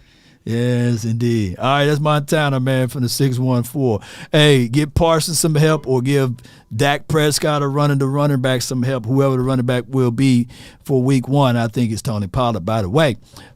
Here's my other thoughts with this, ladies and gentlemen. The Dallas Cowboys, we've been drafting such at a good rate. I think that whoever we go out there and grab in the first few rounds, it will be remarkable. And on top of that, I'm not out the house on Jalen Tolbert. If I gave Mike McCarthy a mulligan, then dog it, we going to give Jalen Tolbert a mulligan. But, baby, don't y'all know iron sharpen iron, steel sharpen steel? You got Callaway, you got Brandon Cooks, you got Brandon Smith, you got a whole bunch of guys. Simi Fihoko got to earn his grain of salt over here for the tape. Shoot. That makes the wide receiver room even better. On top of that, as far as the offensive lineman talk, shoot. I trust what these Cowboys going to do anyway. All right, so let's do this. We're going to lock this up. The conference has been locked. Everybody that's in here, y'all gonna get picked on. Truth be told, but I got Trey, then I got MJ, then I got Kobe. Appreciate y'all. Trey from the 901. What's on your heart? Hey. Hey, what's good? Okay, so again with these Cowboys, I saw the list on offense and defense. What we have right now. With adding Brandon and Gilmore, right? So only thing I'm saying is I don't get it with everybody else. We got a squad on both sides. I don't get it. They have eliminated the weakest link. Okay. Starting all the way back with Jason Garrett first. He gone. Go. But his ghost was still there. Kelly Moore, I don't care what nobody say. He handicapped Dak. I don't care what nobody say. Right. He did that. Yeah. And people say, well, he's a quarterback. He should have. No. Yeah. You cannot override the coach. I don't give a dang on who you think you are. Kevin, trust me, Patrick Mahomes do not overdo that. It's been known what he do, and they stamped it, and that's what he's supposed to do at all times. And guess where that was stamped from? His coach. Okay? Let me say this. Let me say this, too. Pat Mahomes override the coaching decision. And that's why not last year, but the year before that, that's why they was at the crib. You remember against the Cincinnati Bengals, it was like they were marching down the field on their 30 or their 20, and he override the coach. They didn't get that a touchdown. I don't think that they were able to get the kick as well. And that momentum swayed in Cincinnati's favor, and they end up coming back and beating Pat Mahomes because he was second-guessing his whole movement, and that's why the Cincinnati made it to the Super Bowl that year. But keep going. I love your analogy on this. Keep going. Ding, you win again. So that's all I'm saying. So my thing of it is they got rid of Kelly Moore, and with Kelly Moore, okay, just getting rid of him, his ghost would have been there. Yeah. So he had to take. So Zeke gone, I love Zeke. I love him. You think we ain't going to miss him? Yes, we will. Right. But Zeke got to a point where like the third, 2020. He started with that old hesitating stuff he was doing before he go through that hole. They done bust a hole open for you, Zeke. Just go through it like you been doing. Oh, yeah. Kelly Moore was allowing him to just hesitate like that. Okay, so that's why you gone, Zeke. It's no point against you. It is what it is. Right. Okay, guess who else gone? Who Everybody that y'all see that's gone, those were the weakest links. And you're going to see a big difference with this new coach because he's going to let Dak be Dak. Dak is the person who played the Buccaneers when he came back off that foot injury and got over 400-some yards. Damn, did he throw, whatever. It don't matter. I'm just trying to tell y'all. That was Dak right there.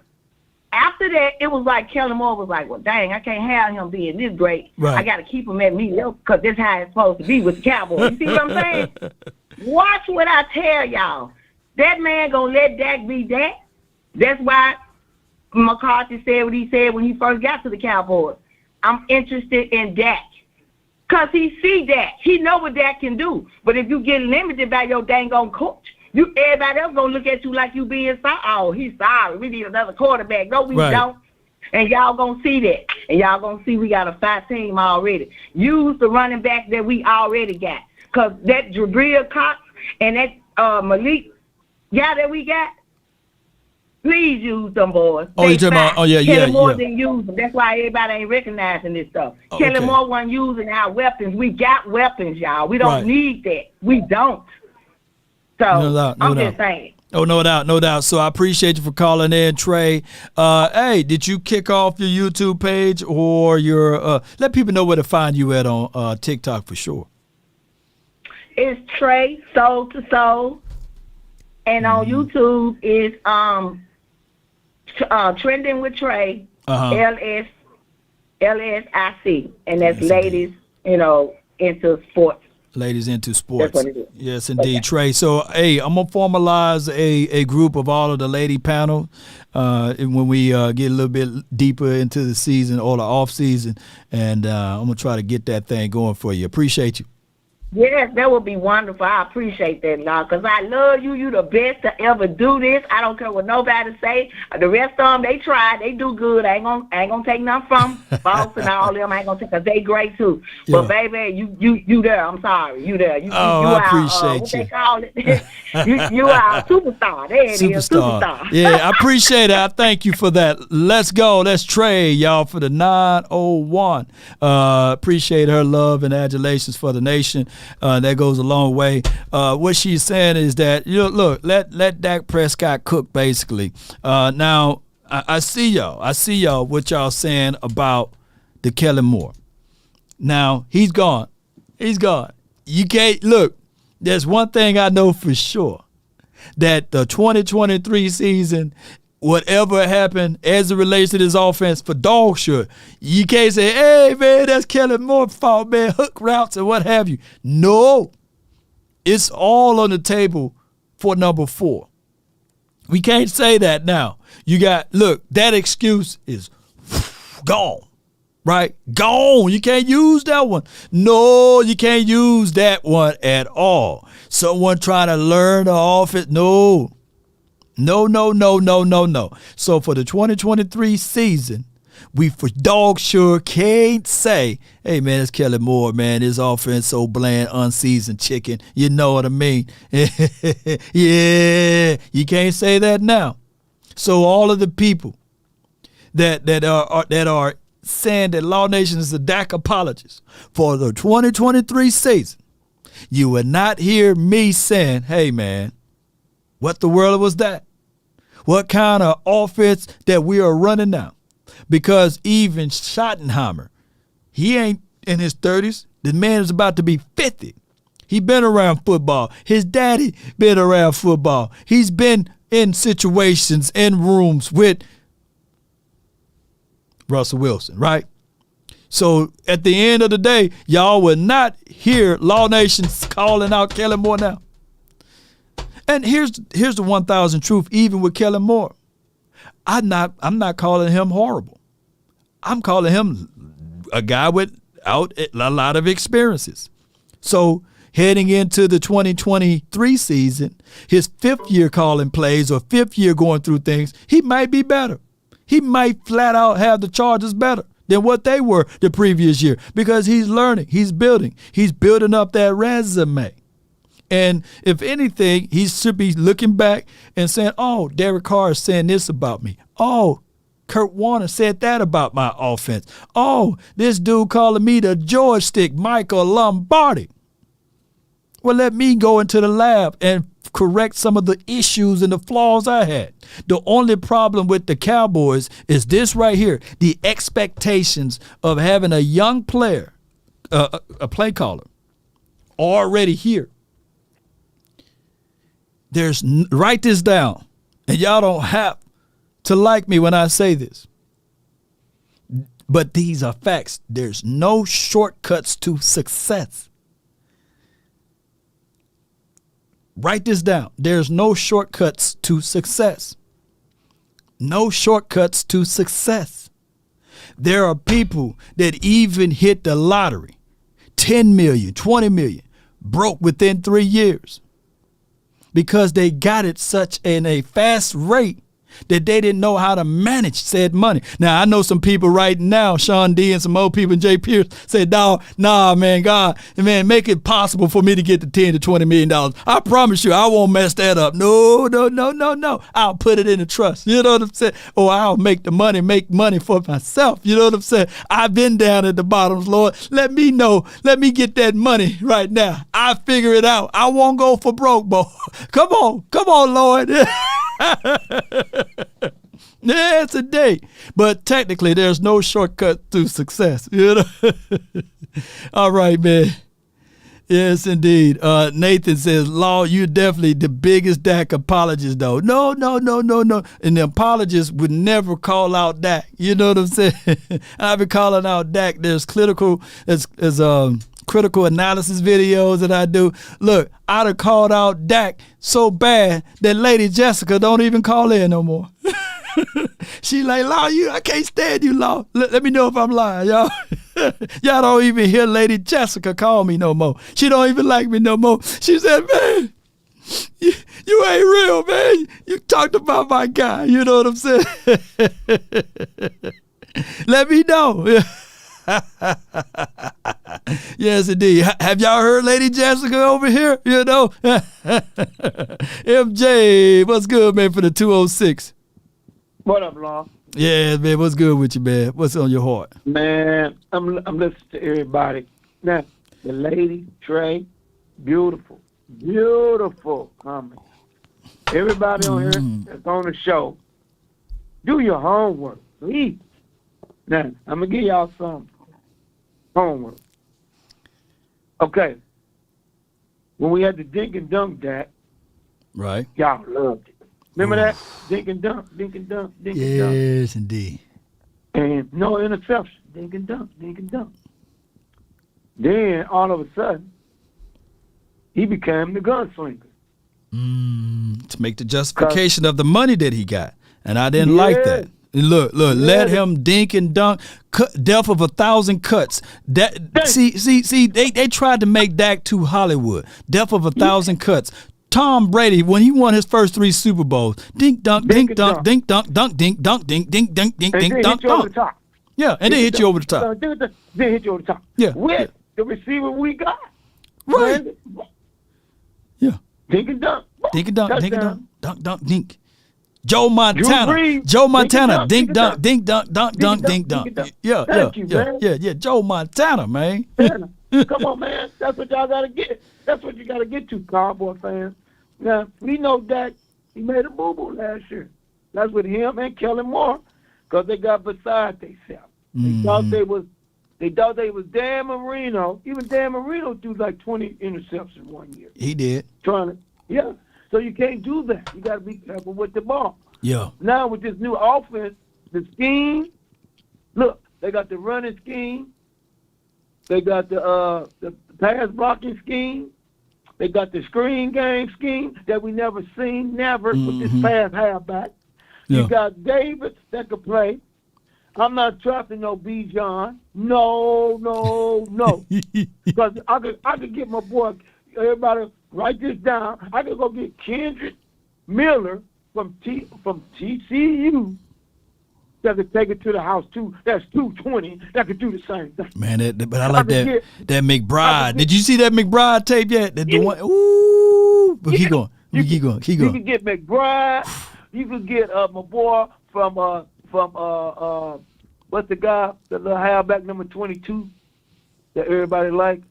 Is it Baylor or what's the other? From Tulane. Tulane. Oh yeah, Spears. But you know what? But you know the most slept on back because of his size. You know what I'm saying? Is A-Chain. Oh, I love A-Chain. Oh my gosh, man! His size is small though, but man, it's all about the heart. Man, we can be the small Cowboy. Look, we've been trying to go after big. Maybe we need to go after small. You know what I'm saying? You know, Brandon Cooks. You know what I'm saying? That's small. You know.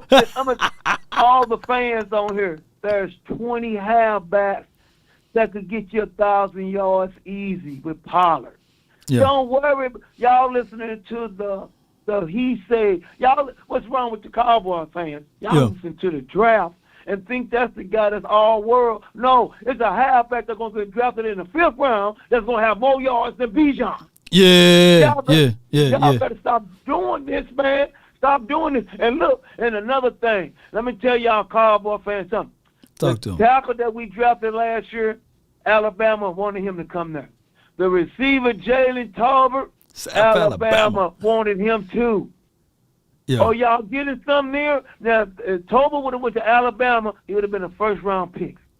If the tackle that we got, we wouldn't have got none of them guys.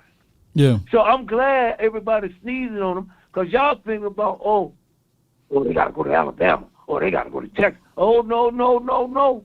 That's guys that y'all don't even know that's better than the guys in the first round. And that's where Will McClay come in, and the Cowboys drafting system is so cold-blooded. It's a guy that we don't even know about. The Cowboys going to draft, and the guy going to turn it off. Y'all going to say, how the hell we get him? And but you know what? Don't you know what? Before I say this, before I let you go, dog, you know, Deron Bland, phenomenal, right? Phenomenal, right? And there's another guy, and his brother played for the team, Nashawn Wright, right? But he got a brother named Rayshawn Wright. And look, I promise you, I'm going to do this right quick because, you know, here's the thing that I know for sure who got his eyes on him, you know. Your boy. That I hope I ain't speaking too soon, but that doggone, if we fool around and get Rayshawn right here in the building, he can have literally a Deron Bland type of year. Believe it or not, Rayshawn is right there. Go talk to me. And then one more before you leave. Hey, look, check this out. Another thing, the guy was talking about moving up. No. Only way the Cowboys going to move up, let me give y'all a scenario. This is a move-up scenario. Talk to me, man. We signed a guy from Indiana, the DN. Then we signed Bobby Wagner. And then we signed Roshan Robinson and Hankins. And then we get our DN back. So now they got all them picks. Now they don't need all them picks. Oh. Hold on, man. Hold on before I let you go. Move up and get the D tackle from Georgia. Yeah. Appreciate you, my dog. Let me hear you say it before I let you roll. And all I want to say, how about them Cowboy fans? Be patient. Let's get this chip and let's do it. Let's go. Salute. All right, man. We got some. The Dallas Cowboys now done signed Rojo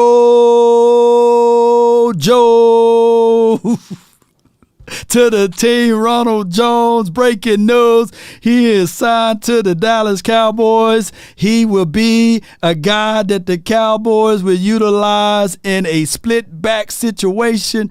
I know, I get it, y'all. But, hey, he made that 26 kid taste the grass right there. But when you look at him, he is a guy that I promise you guys, he will be not the end-all, be-all, but he will be a guy that be utilized as either a camp body or a guy that we can look at and say to ourselves, he got at least Super Bowl luck. Because he a two-time Super Bowl champ, and he's been on a Super Bowl team, so he understands the duties of all of that. So that's just how that goes, ladies and gentlemen. Welcome to the team, Ronald Jones. I think he's from McKinney or something like that. Let me know in the chat if you guys believe that he is from the Dallas area, if you guys did your homework. So I see a lot of people say, yeah, man, that kid loved to fumble. So he had a fumbling problem in the National Football League, and it's been horrible. 3 fumbles in 2019, 2 pivotal fumbles in 2020, which was his best year, by the way, his Super Bowl year. And then from there, he averaged about 2 to 3 fumbles a year. So when you think about it, and I'm not talking about the fumbles lost too, by the way. So he averaged a little bit more than that, but we only have the stat line for right now of the actual fumbles. But now that you think about this, he got Super Bowl experiences.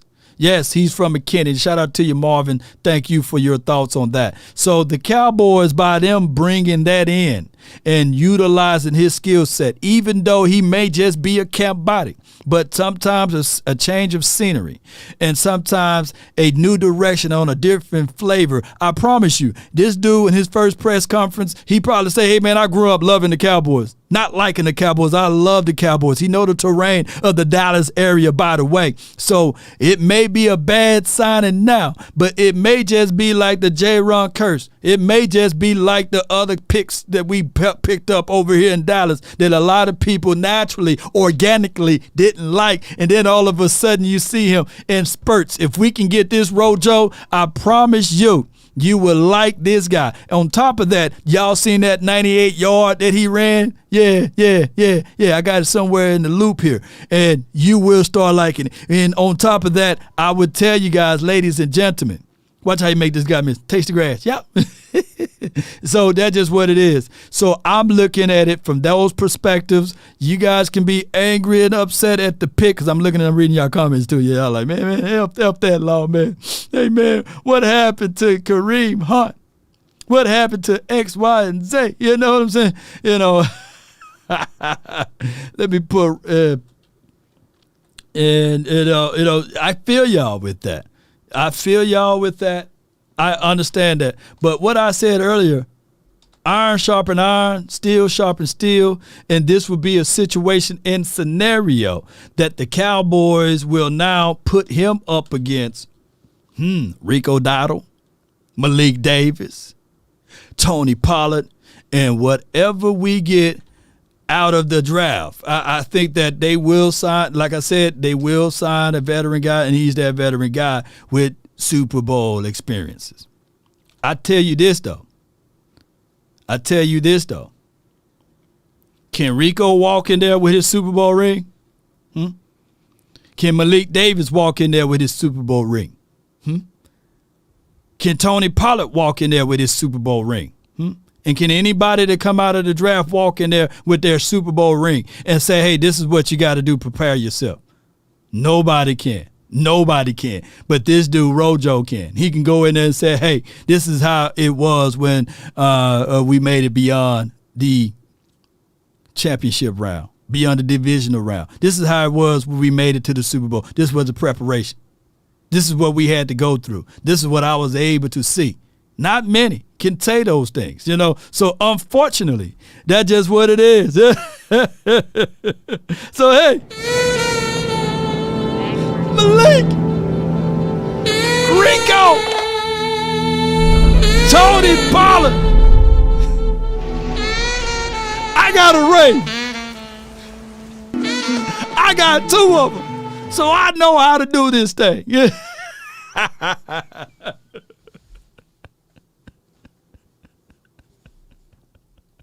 Y'all ain't like. Hey, man, come on, man. I know y'all ready to. Y'all ready, man. I'm getting off of this, man. Hey, bro, come on now, dog. Come on, man. Hey, man. Law, you crazy, man. That dude trash, Law, man. He couldn't beat out a guy named Pacheco. You know what I'm saying? So this is what I want, ladies and gentlemen. This is what I want right here. You know what I mean? This is what I want for the Cowboys to go out here in this draft. Damn!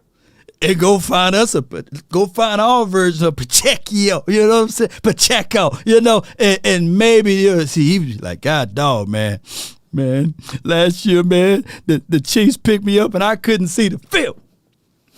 I want that to happen to him again. Y'all know how that goes, ladies and gentlemen. So with that being said, man, that's just how it goes, unfortunately. Look, I just did an hour or so talking about iron sharpens iron, steel sharpens steel. So how y'all feel about that? You know what I'm saying? Tony Pollard gonna be looking at it like, yeah, man, so tell me about this right here, man. So you bounce to the outside, you stiff that dude, and you stopped making him taste the grass, and you went back and gave him a little shoulder love. Oh yeah. And then you was under Tom Brady, what did Tom Brady say for his preparation? You know what I'm saying? How were you able to run that 98-yard touchdown? You know what I'm saying? So now you get all of that to the table, and I promise you guys, 2 picks, 2 fumbles per game. Wait a minute, leave him alone. That's a 98-yard right there. And he scored a touchdown on that play. He said, Law sound like the agent of Ronald Jones. Well, I'm just looking at it like this. Let me see this right now. If you are team RJ, and I ain't talking about Choppy or Ochoa, but if you are team RJ right now, let me see RJ in the chat. If you are team RJ right now, let me see RJ in the chat. Fresh legs. Or let me say this. Would you prefer to see this right? 98 yards right here, y'all.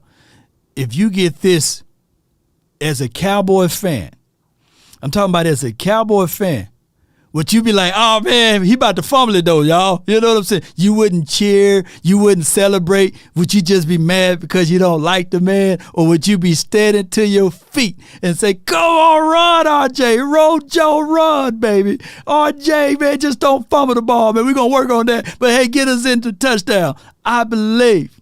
He didn't have no fumbles last year. In the year. All right, so I'm gonna use that. I'm gonna use this right here. Well, we team Cowboys, by the way, you know. But let me ask y'all this: the year. What if I told you? What if I told you? Here we go. Let me do this. I always love to put it in different.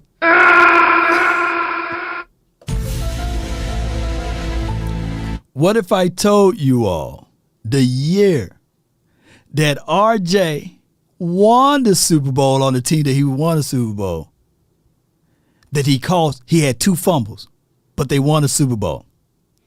Would you take 2 fumbles in the Super Bowl, or would you take no fumbles in no Super Bowl? Because our running backs last year, none of them lost a fumble. I think that all of our running backs last year didn't even put the ball on the ground. Would you take 2 fumbles and win a Super Bowl, or would you take no fumbles and win no Super Bowl? Let me know. Would you take the 2 fumbles? You know what I'm saying? All right. Would you take that? Would you take that? Because as a split back, he's not going to be a guy that's going to run it all the time, right? He's not going to be that guy. Let me say, take the 2 fumbles. You know what I'm saying? 2 fumbles in it. No, he didn't have 2 fumbles in the Super Bowl, but he had 2 fumbles that whole year. He had 2 fumbles that whole year. So would you take the 2 fumbles and win the Super Bowl? Or would you take the no fumbles and don't win the Super Bowl? You know, there's a movie many of years ago, man, called The Wishmaster. You know what I'm saying? Let me see. Wishmaster. It was a real scary movie, man. Back when I was growing up, it was a real scary movie. And it came out in 97, I believe. Let me see if I can, you know, let me go to it. Let me go to it. There was a movie called The Wishmaster. And all you had to do is this, I guess it was like what devil, the devil, you know, I think this was the deal that Jerry Jones was talking about, right? You know what I'm saying? The Wishmaster was, you know, I'm paraphrasing. It says, be careful what you wish for. All right, so in this movie that came out in 1997 by Wes Craven, this movie granted you your wishes, but it came at a cost, right? So there was this people, and I'm paraphrasing, I forgot the movie, but I know the principles of it, that they wanted to be like multi-millionaire, billionaires, or what have you, but at what cost, right? So I believe this person said, hey, I want to be a billionaire. And the wishmaster, like, oh, I will grant you your wish. And his parents was on a plane, and the plane destroyed and got blown up to pieces, tiny little pieces. Hey, you wanted to be a billionaire. You know what I'm saying? Now you got it. You know what I'm saying? And now you got to owe me something back in return. So be careful what you wish for. Don't spoil what you have by desiring the things that you don't. Because at one point in time, the things that you wish for was something that you dreamed for, longed for, wanting, right? So a lot of people wished for Ezekiel Elliott to be gone, right? And now you got to settle for Ronald Jones as the offseason move to be Ezekiel replacement. Now, when we look back at this and we say, all right, can he give a spring? Can he give it explosiveness? Can he be that rotational piece as it relates to running back? Will he not give you any lip because he know his lane? Yes.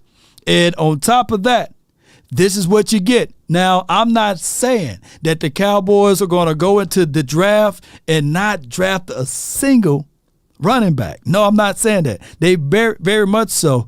With the 26th pick, the Dallas Cowboys select Bijan Robinson. They can literally do that. But keep this in mind. Now you got somebody that got 2-time Super Bowl champ, even though he was just on a bench for the second one. You know what I'm saying? So now you can still get a running back, but guess what? You don't have to rush it and get that running back with the 26th pick. You can still do BPA. So that's just what it is. How many years for RJ? I don't have it. Look, I'm not finna talk no numbers. I'm not finna go over anything as far as that. Y'all hold my feet to the fire, and I ain't finna be going back and forth. But I know that he signed with the Cowboys, and on top of that, that brings kudos and credence to Saint Stephen. You know what I'm saying? The patron saint of the cap management, you know what I'm saying? But real talk, this was his stats and accolades the year they won the Super Bowl. He had 7 rushing touchdowns, 978 yards, 5.1 yards per tote. I can tell you that is a split back, averaging 5.1 yards per tote. What is 5 times 3? Can somebody put that in the chat? What is 5 times 3? My math is off, man. You know what I'm saying? I don't know about math, What's 5.1 times 3? I can tell you that's first down. I can expound upon that and say, hey, I'm not looking, because this is what y'all look at it. You got to take the old ways of thinking about the Cowboys and remove that. Look at RJ as a guy that can come in and split back situations. Look at RJ that I wouldn't mind him being a guy that, hey, after Tony Pollard did his work, after my guy Malik Davis ate his food, then you hit him with a little RJ in here and there. You know what I'm saying? That's what I would look at it as. Or whoever we draft. McBride, Miller time. Who we can go get that dude. I'm looking at it from those perspectives. I'm not looking at it as, hey, this dude will be the end-all be-all. And he will come in to say, hey, the food that Ezekiel Elliott was not willing to eat because it wasn't the portion size that he was used to, I would eat it. See, Zeke wanted the big portion size. They probably went to Zeke and said, hey, Zeke, we love you, man. We don't even like you. We love you.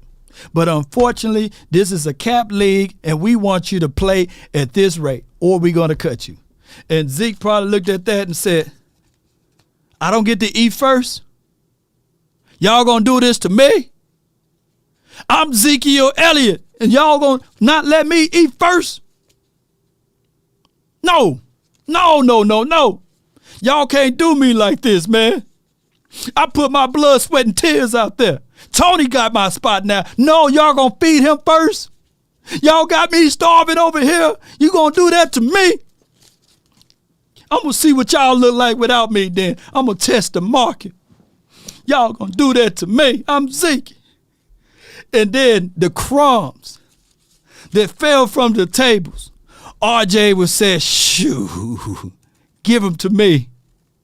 I will scoop those crumbs up and make a meal. I will scoop those crumbs up and I will be proud to put the silver and blue on. But don't give me 21. Don't do me like that, though. Please don't give me 21. Because if the Cowboys put 21 on Rojo, then I'm gonna get mad. They better not. Cowboys, man, I'm going to be real with this one. They better not give that dude number 21 You know what I'm saying? They better not give that man 21. They better not.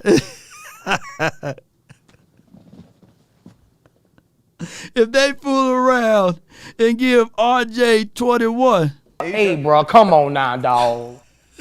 Come on, man. If they fool around and give 21 to him. Damn. RG not 3, but RG 2. That stands for the fumbles. Sometimes they better not give him 22 either. Yeah, they better not. All right, I got VIP, man, been waiting patiently, man. VIP for the 860, man. Look, everybody else hung up, but you still here. Dog, talk to me, man. Lord VIP, baby. Lord, they better not give him 21. 21, no 22. Shoot. Give them 0, Lord. Make them earn a number. You know what? Who got number 28? Maybe they can give him 28, man. Just wipe it off of them, and then we can save some money. So whoever had Felix Jones' number, you know what I'm saying? They just transferred over to him. You don't have to go buy another jersey. But nah, he had the 2 1s on the end of it. Hooker's 28. Well, all right. Well, shoot. Hooker. I don't know, man. But Lord, I had to give it a break, man, because I don't talk. Just like you don't pull out, Lord, unless you're ready to shoot. I just like to listen now, Lord, because, you know, one of your guys on here gives me, like, aggravated. I'm not even going to bring him up. Anyway, I am so, Lord, I have to say this, Lord. Right. I said the offseason that I thought Jerry was still going to be parking lot pimping.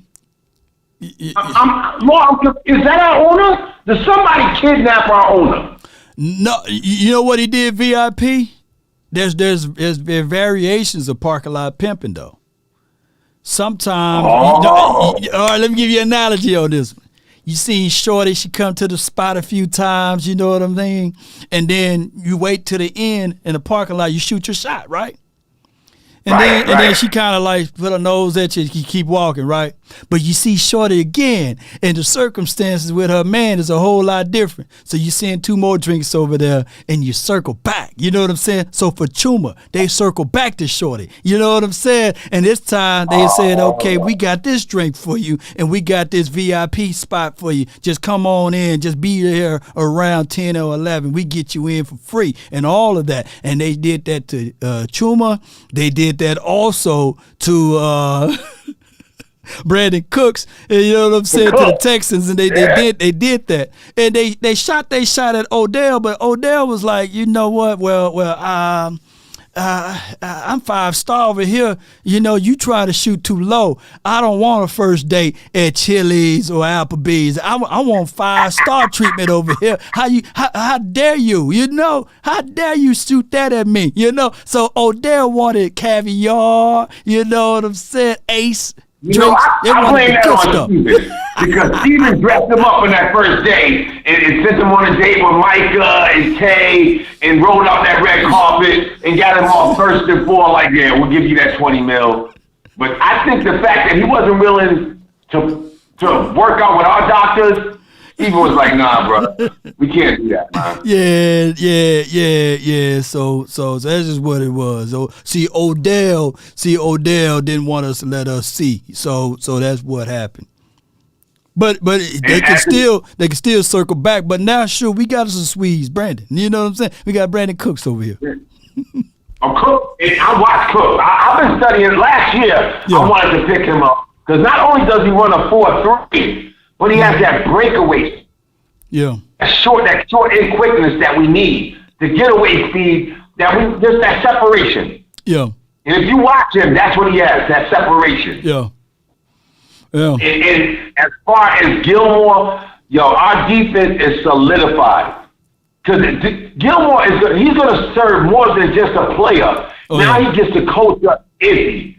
He gets to coach up Bland. Yeah. And he even gets to coach up Tay Diggs and help him with his style and what the quarterback sees and what he sees in quarterbacks. He's been around the league, so he knows quarterbacks. He knows their tendencies. He knows defensive coordinators. He knows offensive coordinators' tendencies. Yeah. I love those moves, man. Yeah. Gilly was like, well, I don't care where you take me. I'm willing to play over here because I can see how you operating. And I like that. We got him for a steal for $8 million, man. Whatever the trade was, or a 5th-round draft pick, that was phenomenal. So shout out to the Cowboys for being active, at least get out of the parking lot. Get your butt in the club. You seen Short a couple of weeks ago. Shoot your shot. Shoot your shot at the person that came in with him and see what can happen. And the Cowboys are willing and dealing and in the club, buying some drinks, sending it over there, and saying, hey, we in the VIP lounge. now, there's only one more person I got on my VIP list, and that is D. Wagner. Oh, yeah. Either him or D. Tackle. I'm not sure. I kind of think, are we going back? Are we getting our D. Tackle back, or are we waiting for after June 1st to sign him when the logo comes? My thing is with Jonathan, they're not rushing it. You know what I'm saying? They know that, hey, their resurgence, we did that for you. We got you over here. You are very welcome. You can come on over as you please. We got the spread laid out for you. It just is if you willing. So what Hankins is doing right now, and the Cowboys is doing right now with Hankins and Fowler, they're playing the long ball with them.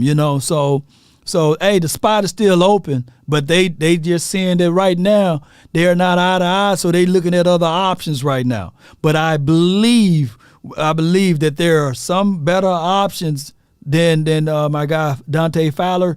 Is Yannick Ngakoue still out there, y'all? So if Yannick come over, shoot, they're gonna shut the window down or shut the door on Fowler. And Yannick got a little bit more moves. So that's just how that goes, But and we also know, Lord, there's always some last minute cuts. Right before that June 1st or after June 1st. And Jerry loves to stall out until then and do that little Walmart. Yeah, I mean, but I can't, hold on. I can't even bang on Jerry because he's not parking lot Pippen this year. Right. So I got to give him his flowers. Jerry is actually, he told Steven move aside. He put Steven in the basement. He told Steve, go in the basement this year. I'm picking the groceries.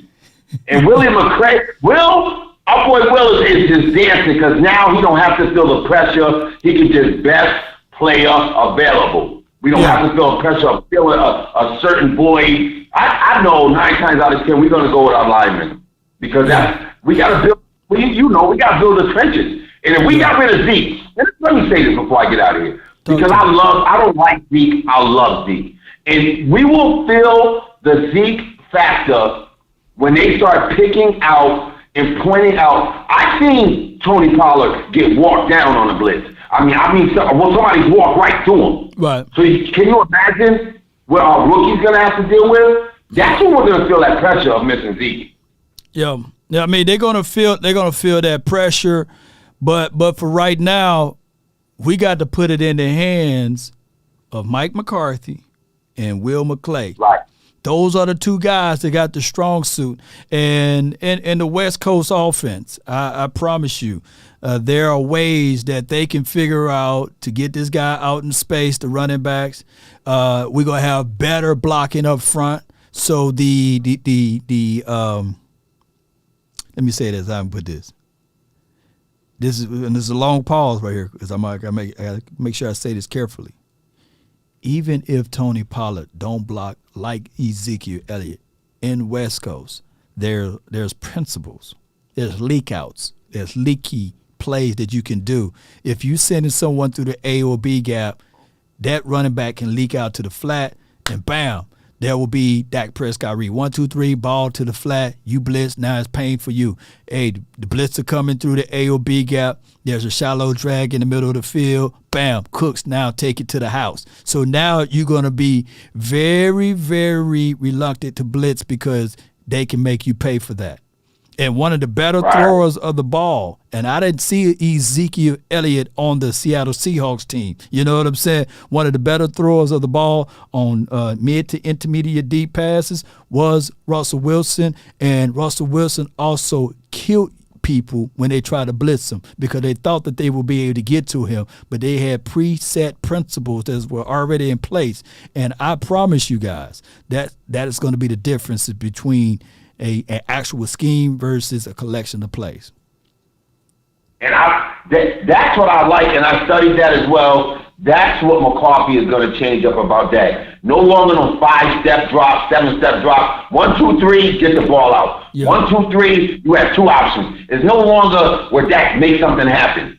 And I think once you take that out of the equation, leave my quarterback alone. I love my quarterback. I predict Dak as an MVP year this year. Oh, well, let's go. Let's go, man. Let's go with it. Baby, appreciate you. Hey, let people know what you're doing before I let you rock.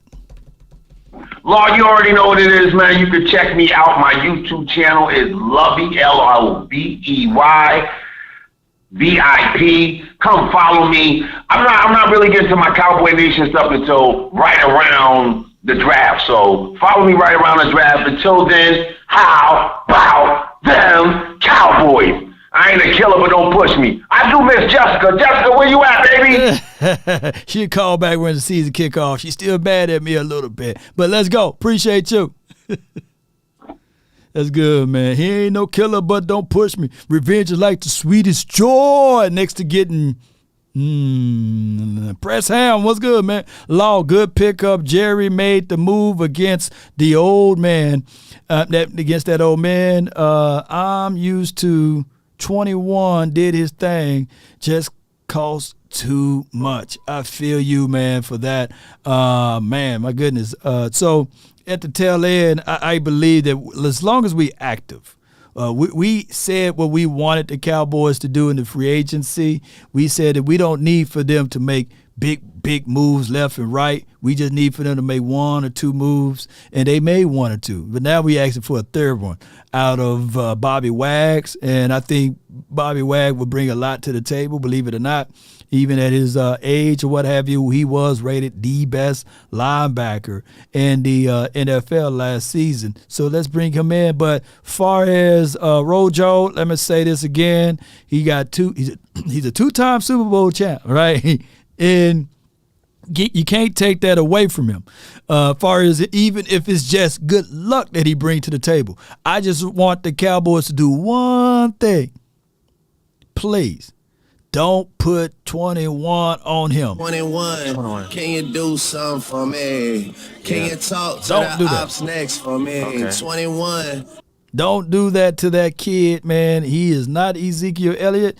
They are far apart from each other, far as east from the west. So don't do that to him, and don't do that against him. So the Cowboys just make proper things, man. Don't disgrace the man like that, man.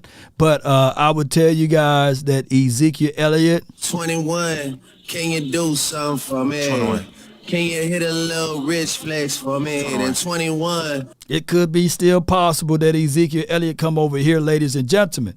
But it will be very, very weird for him no longer getting the bulk of the share, right? When look, in my house, when it's time for me to eat and it's sit down with the family, I eat first. A company guest come over, they sit down, and my lady preparing the meal, fixing the food or what have you. I eat first. I ain't finna look. My twin maker, he coming over here. Shoot, he finna be no. What you mean? This is my house. No, and I love y'all, but I'm eating first. This is my house. Ain't that right? Y'all got the same rules over there. Ain't that right, Press? You may not get him 21. You know what I'm saying? J. Ron Kurtz got 27. See, Burleson, when you sit down at your house, you eat first, right? Trey, when she's serving, shoot, she gonna feed her man first, right? I eat before the kids. Hey, man, Lord, you know, wait a minute. Yeah, what you got You got boot camp going on. No, I eat first. You know, I get the first meal. You know. Fresh King, 336. Yes, indeed. He can have 23, yeah. Yes, indeed. Brian Bradford, oh, yeah. Now, some of y'all get to eat third, fourth, fifth. Down a little no. So Ezekiel Elliott, he wasn't going to be coming over here saying, oh, wait a minute, Tony Pollard get to eat first? No. That's just how it goes, man. Pay the cost to be the boss, Afro Sheen. Yes, indeed. So those are things that we have to all contextualize from a strategy standpoint. Now, Zeke can come back with his hat in his hand and say, hey, I'm no longer first. I'm no longer, but our Ray J, he can do that. But shoot. Man of the house, eat first. Yes, indeed. That's what Trey said. Yeah. So some of y'all ain't eating first. Spartans! Prepare for glory! Yes, indeed. T. Foster. Yeah. Bobby Wagner, a Cowboy. Yeah, Angus resigned. Yeah. All right, y'all. This was an exciting episode, man. Shout out to the tail end of the news. So Pollard, I'm going to tell y'all who's going to eat first in this situation if the Cowboys don't draft the guy. Pollard, he's going to eat. He's going to eat. And then it's Malik Davis, Rojo. It's going to be a battle between who's going to eat second. Malik Davis going to have his hands full. And believe it or not, if the Cowboys don't draft the running, well, they're going to draft the running back. If their running back don't make it out of training camp, they're going to put they're going to put those two pool sticks on it, break it, put it out there, fight for it. You know what I'm saying? I think I saw a movie like that. Was it Batman?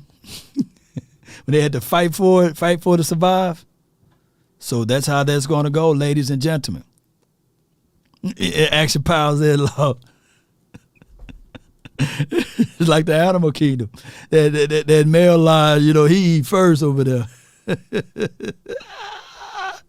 You know, it ain't the Prayer Methodist kingdom over here. You know what I'm saying? Where my line button at? Come on now. Dog, I thought I had the line. I must took my line up out. No, I didn't. Yeah.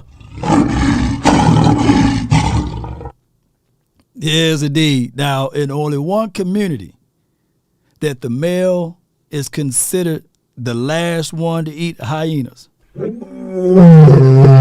Yes, indeed. In that kingdom over there, they are below the kids in a hierarchy far as the kingdom. And we ain't running no hyenas over here. You know what I mean? It's all dominant alpha stuff. I'm the only male in the house, though. You know what I'm saying? So I'm outnumbered. But, man, you got to eat first. Somebody break down the door, they going to need somebody to protect. And I'm going to need the energy.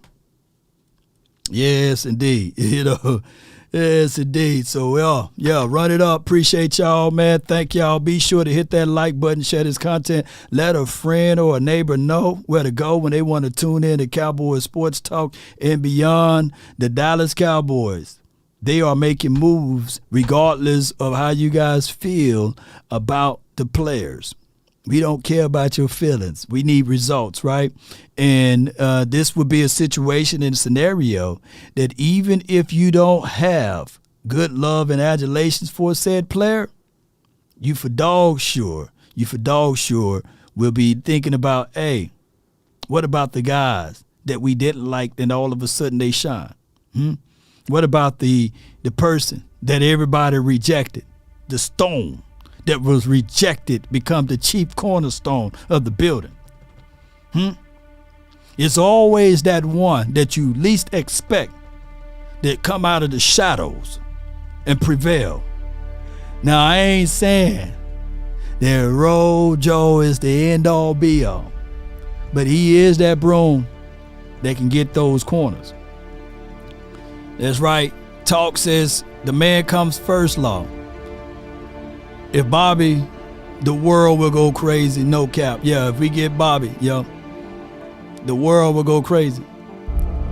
Bobby Wagner come here, he gonna Debo that spot. LVE sit back for a second. Damone Clark sit back for a second. J-Rock, you're too light, get back out of here. Cox, get back for a second. And whoever we draft, Harper and anybody else get back. I'm Bobby Wagner in this piece, and let me show you what I bring to the table. You got to have that dog mentality.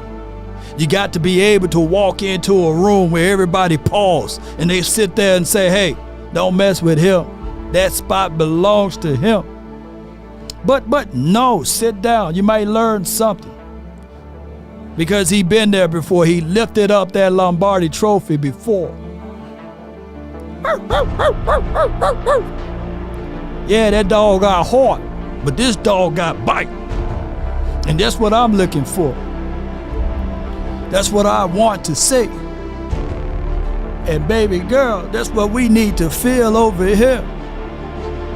I'm real, the way I walk, the way I talk. Eastside Harold, I know that you was gonna show your face. Well, you're selling dreams for Noah Brown, and as well as Dalton Schultz. You see, you know when you're good, you know when you're great, when other teams are celebrating when they get our seconds and our thirds. He's getting the crumbs that's falling from our table, which is pretty good. But we out here, we're grinding to succeed and be successful. Shout out to you. Let's go. Write these things down and apply it to your life. Thank you, Law. This is Press. He says, be coming off the top of your head with speeches. Love the music. Appreciate you. The mind is a terrible thing to waste. The thoughts collides as the information for the nation compel you, everybody that's watching, to write these things. If there's one thing a man should always do, is mainly to himself be true. Never allow someone to change your point of view unless what they bring makes sense to you. Never judge a man by sight alone, nor by the height he has grown. And when speaking, keep it at a moderate tone, because raised voices turns hearts into stone. You see in the beginning, how about them Cowboys? We love the boys. The morals of life, live, love, and respect for another. Then there are those like Eastside. They would try to be smart. They would take a decent man to alter his heart, to seek to rip him apart, like the Marriott tried to do to the playmaker. Those people, no, you shouldn't call them your friends or fans, because they bend lies around the truth to meet their end. And if you want a thing bad enough to go out there and fight for it, to work day and night for it, to give up your time, your peace, and your sleep, if all of your desires of it makes you quite mad enough that you don't get tired of it, and it makes you hold everything tawdry and cheap, if life itself seems empty and useless without it, and all that you scheme and dream is about it, if you will gladly go out there and sweat for it, fret for it, or plan for it, and lose all terror of your mind, if you would simply go after the thing you want with all of your capacity, strength and sagacity, faith, hope, and confidence, and stern pertinacity, if neither cold, poverty, or famish, or fame, or sickness of your body or brain can turn you away from the thing you desire, if dogged and grim and besieged and beset it with the help of all mighty, you will get it. Manifest it, baby. Stand tall. Keep grinding. Don't give up. Continue to fight. I learned that when I was sleeping out of the car with no AC, with no heater. But I know that my dream, that even what Eastside Harold said that I'm selling, will warm me. I knew that my dream will comfort me. I knew that my dream would elevate me because of my thoughts, because of my belief. And I can stand tall, and I can say with the help of Almighty, baby, we are here, bring it. I'm not folding up like a wallet nor a lawn chair. No, I don't want you guys to do the same. No, let's continue to find ways to pull it out of you. You can squeeze it out of you, and then when you shake it, all of the sweet stuff, yeah, that was at the bottom, now is all over, baby. Let's continue to grind. That's been my time. I really thank you all for yours. And remember, you're listening to nothing but the best. Go Cowboys. We out. Let's go, baby! Damn! Roll those credits, baby! Let's go! Roll Jones! Watch how you make this guy miss. Yeah. Hey. I've been really in the field. Let her rush, I love the feel. Lately, I just wanna run it up. Run it, baby. No deals, I make the deal. Have to take it to shout out to all the supporters. Y'all gonna help me get to Oxnard again. Coach Mar with the super chat. Appreciate you. B with the super chat. Casimir 44. Jason, appreciate you. I rock. Thank you. The Dre 32. Nobles Royalty. Action Powell. Matt Batten. Yeah. True Believer. Shout out to you. Press Ham. Talk. Let's go. Charge it to the. Hey. Hey. Chase Brown in the fifth. I see you, Zone. Let's go. Hey. Fresh K 36. You switch size off for the bag, and that's worth more to me. Hey. I mix Nike with designer. I experiment. You just rock what's on the shelf, and I'm not feeling not it. Feeling it, baby. One, but baby girl, it's nothing real as this. Hey. Can't trust a soul, I keep a hammer, call it too legit. I've been really in the field. Rush, I love the feeling. I just want to run it up. Come on. Shout out to Dallas. All love in Dallas, baby. Come on. Hey. Come on. Kinda check a song. Lately, I just wanna pray for rain. You gotta deal with the mud too. Be sure to smash the like, sharing is caring, and subscribe to the Law Nation Network. Let's go. I just be off the dome. Hey. I never own no chrome. Too many foes and codes. Y'all thought I was done? Oh, we got some more news. Yes, indeed. We answered. I talked stuff. I thought we had it. But it goes to show you who's a better team. And I'm sticking Cowboys. You crying? You're crying. I'm hurt. I love my Eagles. I don't believe it. You gonna flap the hat one more time for the Eagles? One more time for your boy, Monte. Let's go, Birds. Fly, Eagles, fly. Still Super Bowl champion now. Rojo, let's roll out with the Rojo, man. Spartans. All right, man. Let's roll out with the Rojos, man. Come on, man. Where my music at? Man. If y'all want me to quit that, I will, man. But come on. Flap the hat one more time. Let me know if y'all get tired of that one. Yes, indeed. Law, the Eagles living rent-free. Yes, indeed. With flapping the hat one more time. I can't get that off my mind, by the way. Let's go. Yup. Take a drag of my cigarette. Breathe me out.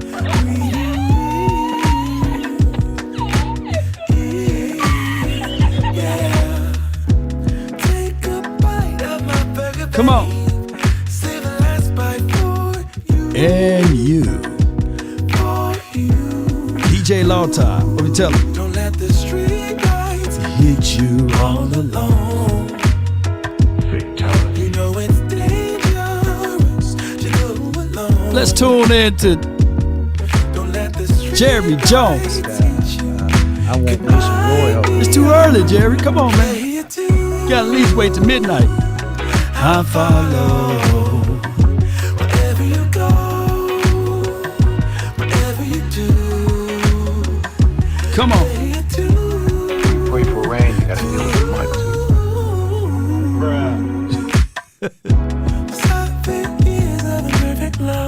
Hey, what the Cowboys doing this offseason?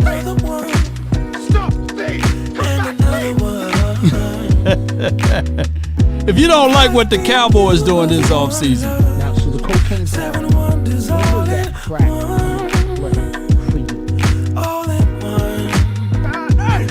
Don't let the street lights hit you all alone. Come on. Well, what I'm saying. You know it's dangerous to go alone. Let's get it. Don't let the street lights hit you. Could I be the truth? You can't handle the truth. I follow. Wherever you go. Come on. Wherever you Who can listen to some slow jams and highlights at the same time for your mind? If a paper crane can fly, hey, then forever doesn't feel that far. So far, so far. If a paper crane can fly, this Chuma highlights right here. forever doesn't feel that Come on. far. So Get them hands inside, baby. if a paper crane can fly, fly on, fly on, fly on, fly on, fly on. Jerry, are you ready for me to go, Jerry? We're going to have a good visit, but settle down just a little bit. All right, I don't have the patience to jack with you today. All right, Jerry, leave me alone then, man. I'm just asking you a question, man. Come on. Peace, family. One love. Let's go. You have to be your biggest fan. I'm going to have another show with West Coast, and then we doing the final word later on tonight. So I'm going to take a quick nap, and we'll be back. Because you don't know who you're going to be. Bruh.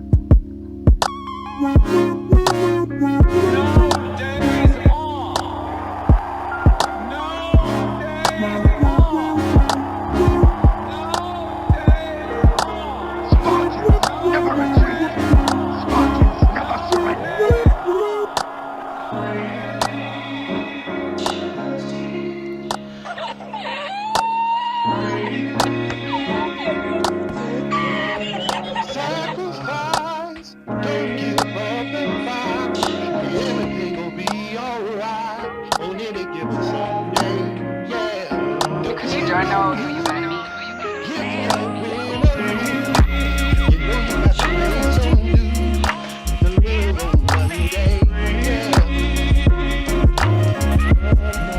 Until next time. Salute.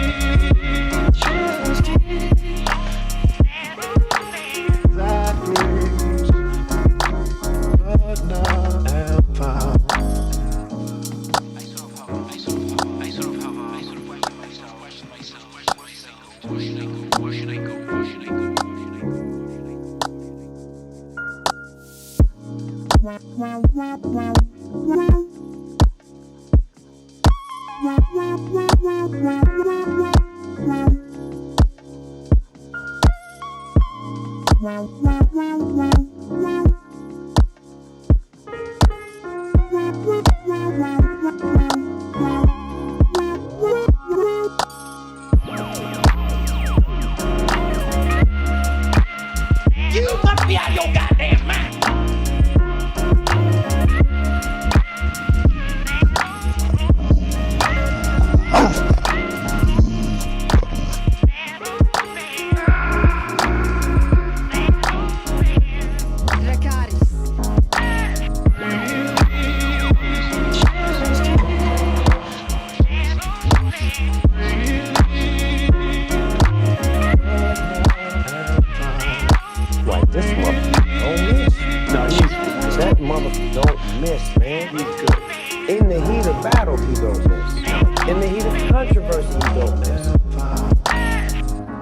For rain, you gotta deal with the mud too. You have to be your biggest fan. And when things are really tough and they're really rough and nothing's working, but there's something inside of you that says, I just have to follow that. Because you don't know who